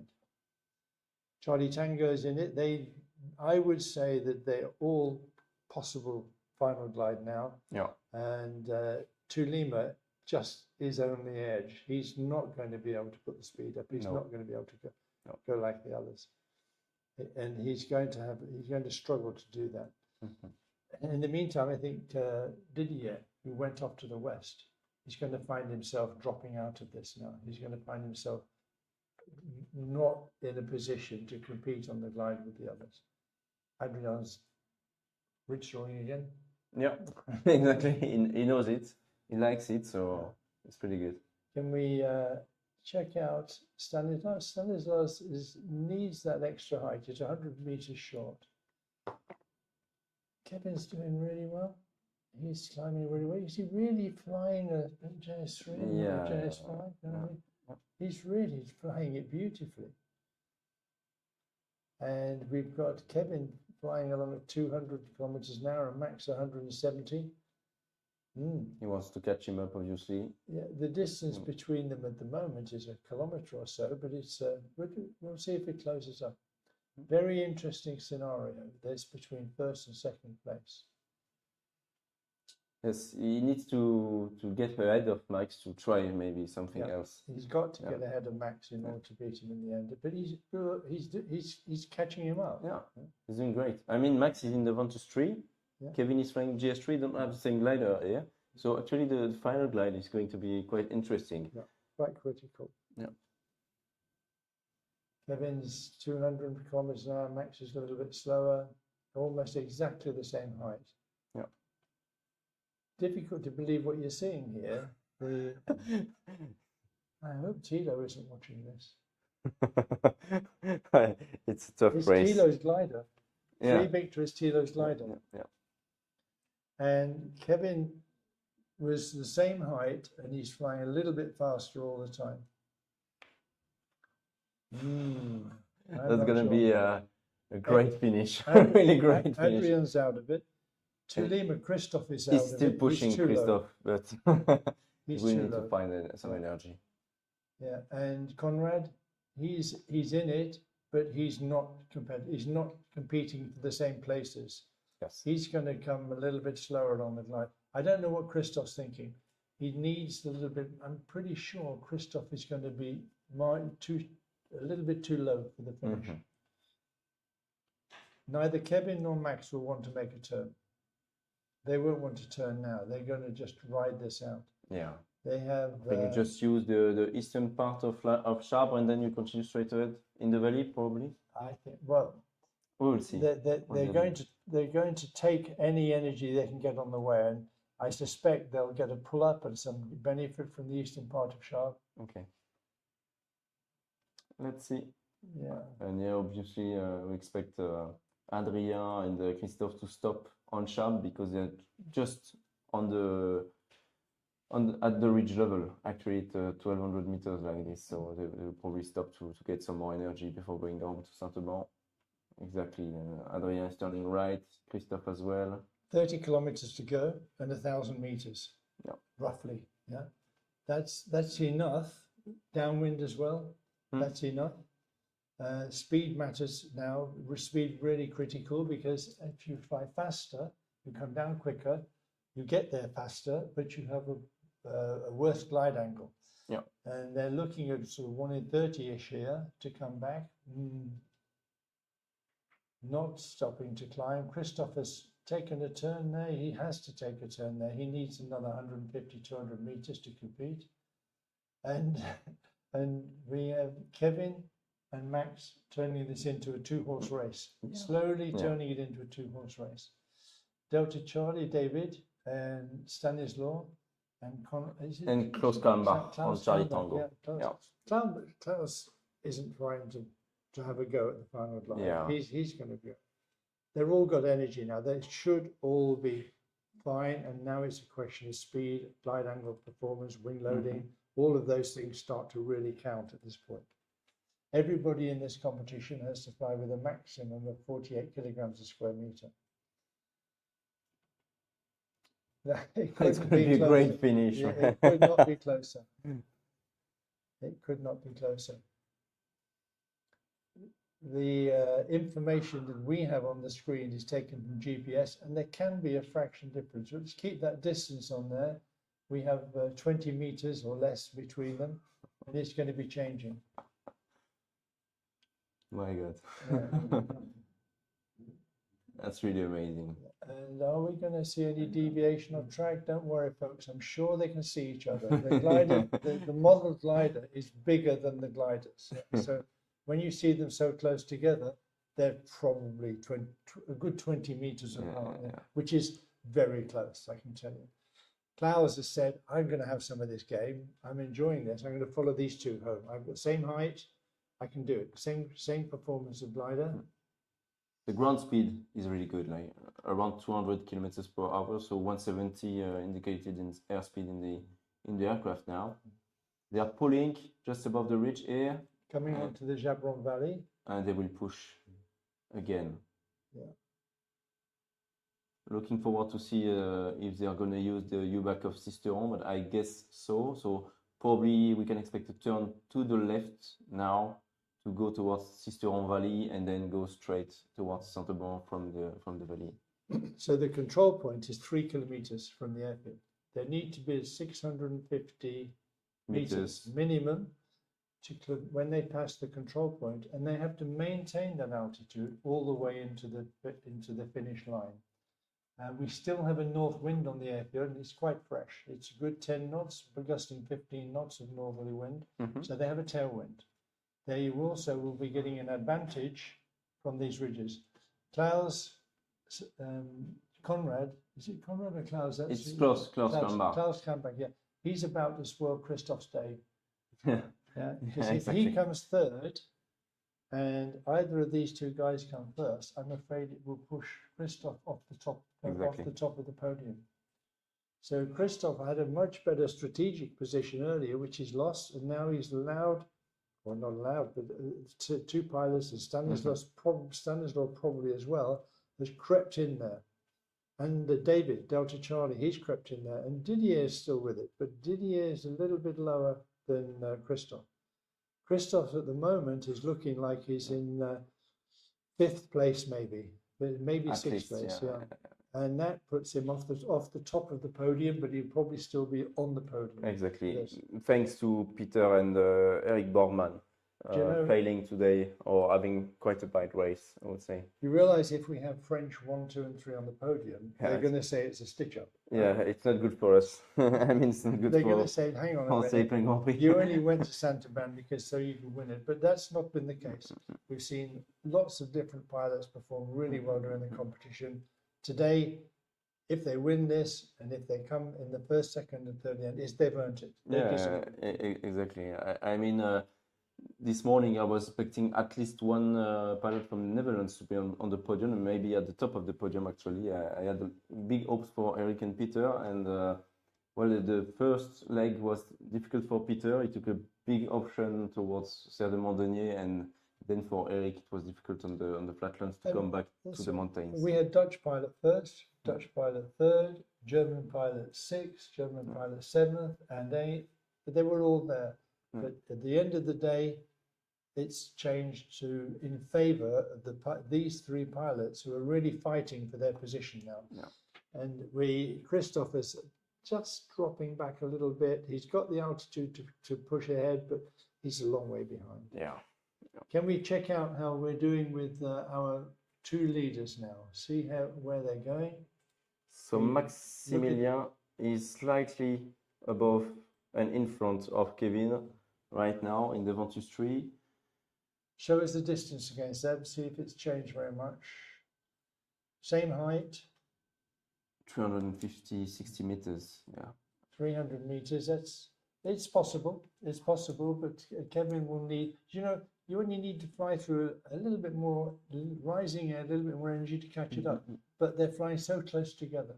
They're going to fly pretty much through the same air mass. You know, with the reporting point now, they can go short on the reporting point, but also use the Rocher Saint-Jean on one way or another. So probably they will stay on the northwest part because the wind is blowing from the north.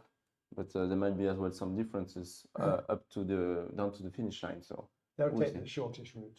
Yeah, most probably. I can't imagine there's enough benefit in it to not take the shortest route. They're just taking the energy along the ridge here, topping it up as they go along.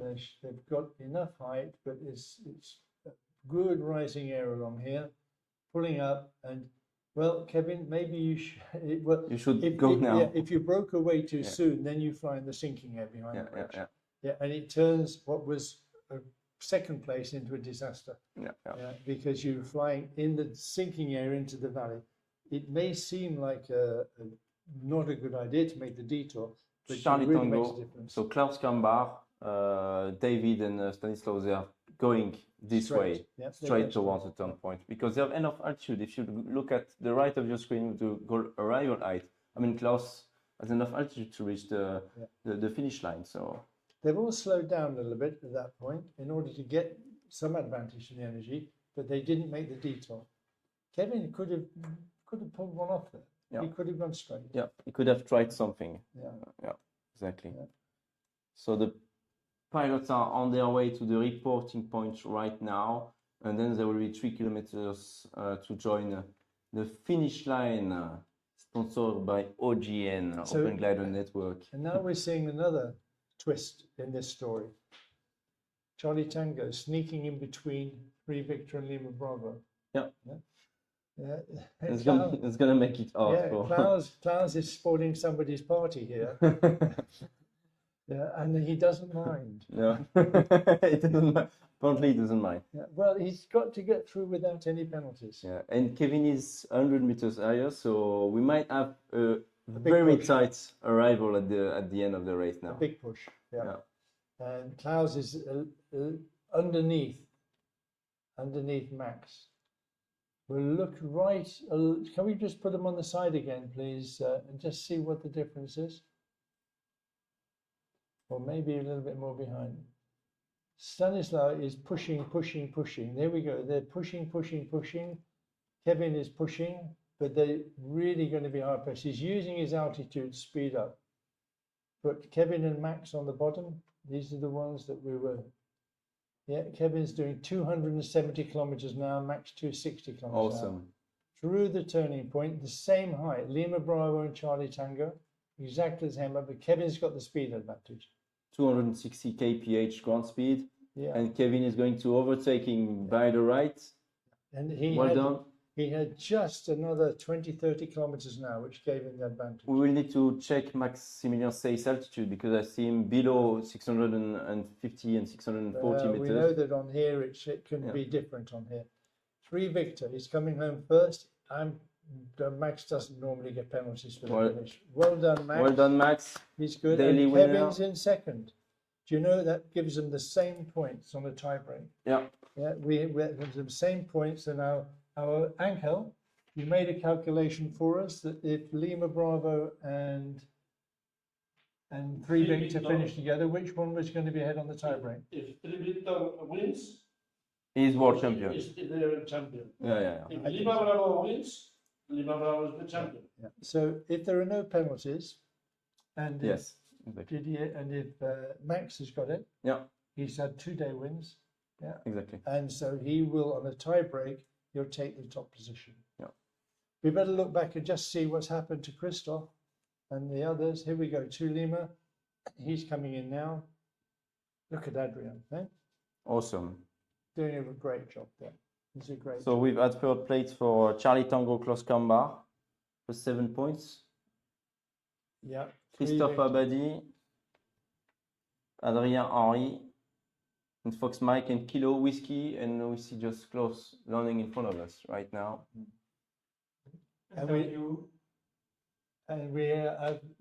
I think we're going live now onto the airfield to check out what Max has got to say about this. Yeah, in a few seconds now. Let's go with Max while the other gliders are landing. So we have Fox Mike, Kilo Whiskey in the pattern to land facing north. Let's wait a few seconds now. So the gliders are coming in to land facing north in Saint-Auban, still with this wind from the north. A pretty good race, and we expect Maximilien Seis from France to win for the second time the world champion title after 2015 in Varese in Italy, where he became the youngest pilot ever to win a world championship. Let's go in live with Maximilien and Claire on the field. So, did we get that 3?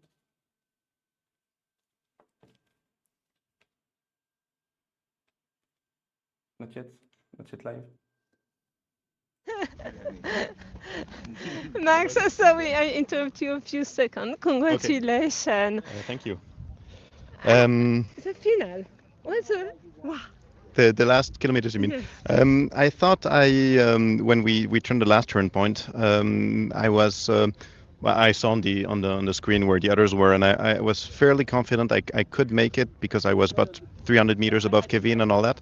And but in the end, he took a different route, and I really hesitated on playing it tactical or doing my thing on the ridges. And in the end, I did, I think, a bad mix. So I first went to the ridges and then made a deviation to get to him.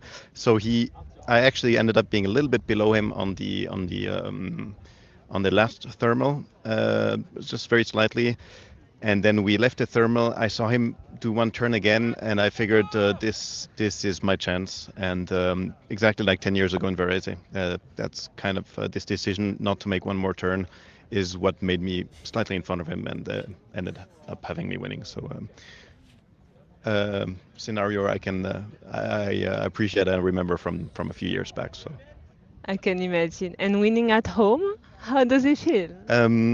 It's one of those things I've wanted to do for a long time. Grand Prix final, world champion, of course, is important to me. There was little bit in my mind, a bit of a milestone of these last title 10 years ago. In a few days, it'll be the 10th anniversary. And of course, Saint-Auban, where I've been flying so much in the last years, is of course also has this special taste to it. So I'm sorry to kill a bit the moon. What do you think about penalties? I'm pretty sure I didn't get any on the start because I actually quite struggled on climbing high enough before the start. So I'm pretty sure I didn't get any on the start. I think I rounded all the turn points, and at the end, from what I saw, I'm good. But fingers crossed, and we'll see. Let's see, but congratulations, such a good race. Well done, Max. Yeah. He's happy, he's good. We just keep that view there, please, Seb, because we're going to wind it up now, but we're winding up at the end of a great competition. Yeah, I mean, like, I'm happy for Max because for the entire week he's been very disappointed. I mean, he was never leading, he's never won a race, he's been on the podium a few times, but still like keeping it low, waiting for the final moments maybe to make the show and get the final race. So it's really a masterclass today from Maximilian. So we're not going to discuss now the final positions because we have to get the scoring, the penalties, all the calculations done, and we'll be publishing that probably in about 10 minutes time, 10 or 15 minutes. So watch out for confirmation of the scores. We then have to wait a little while, maybe 2 hours, to make sure there are no protests, no stewards meetings, nothing like that. The referee then says, okay, the results are final. So you will get the final results of the day's race in about 15 minutes and confirmation that that's the final result in a couple of hours. In the meantime, we're going to be saying goodbye, but we're looking forward to seeing you in Chile. Yeah, 2018. 2028, early 2028. January 2028, middle of January, you'll be at home in the snow in Europe, and we'll be sunning it and watching the guys perform fantastic races. Watch the Sailplane Grand Prix national and qualifying events throughout 2026. Not sure where they'll be yet. If you haven't got one in your country, get your club to organize one. Send us a mail. We'll help you do the organization. Looking forward to seeing you in Chile, folks. Thank you, Brian. It was amazing Thanks, to have you this Antoine. week. That's been Great really job. good. Great job by the Bye, team. everybody. Thank you all. Bye-bye.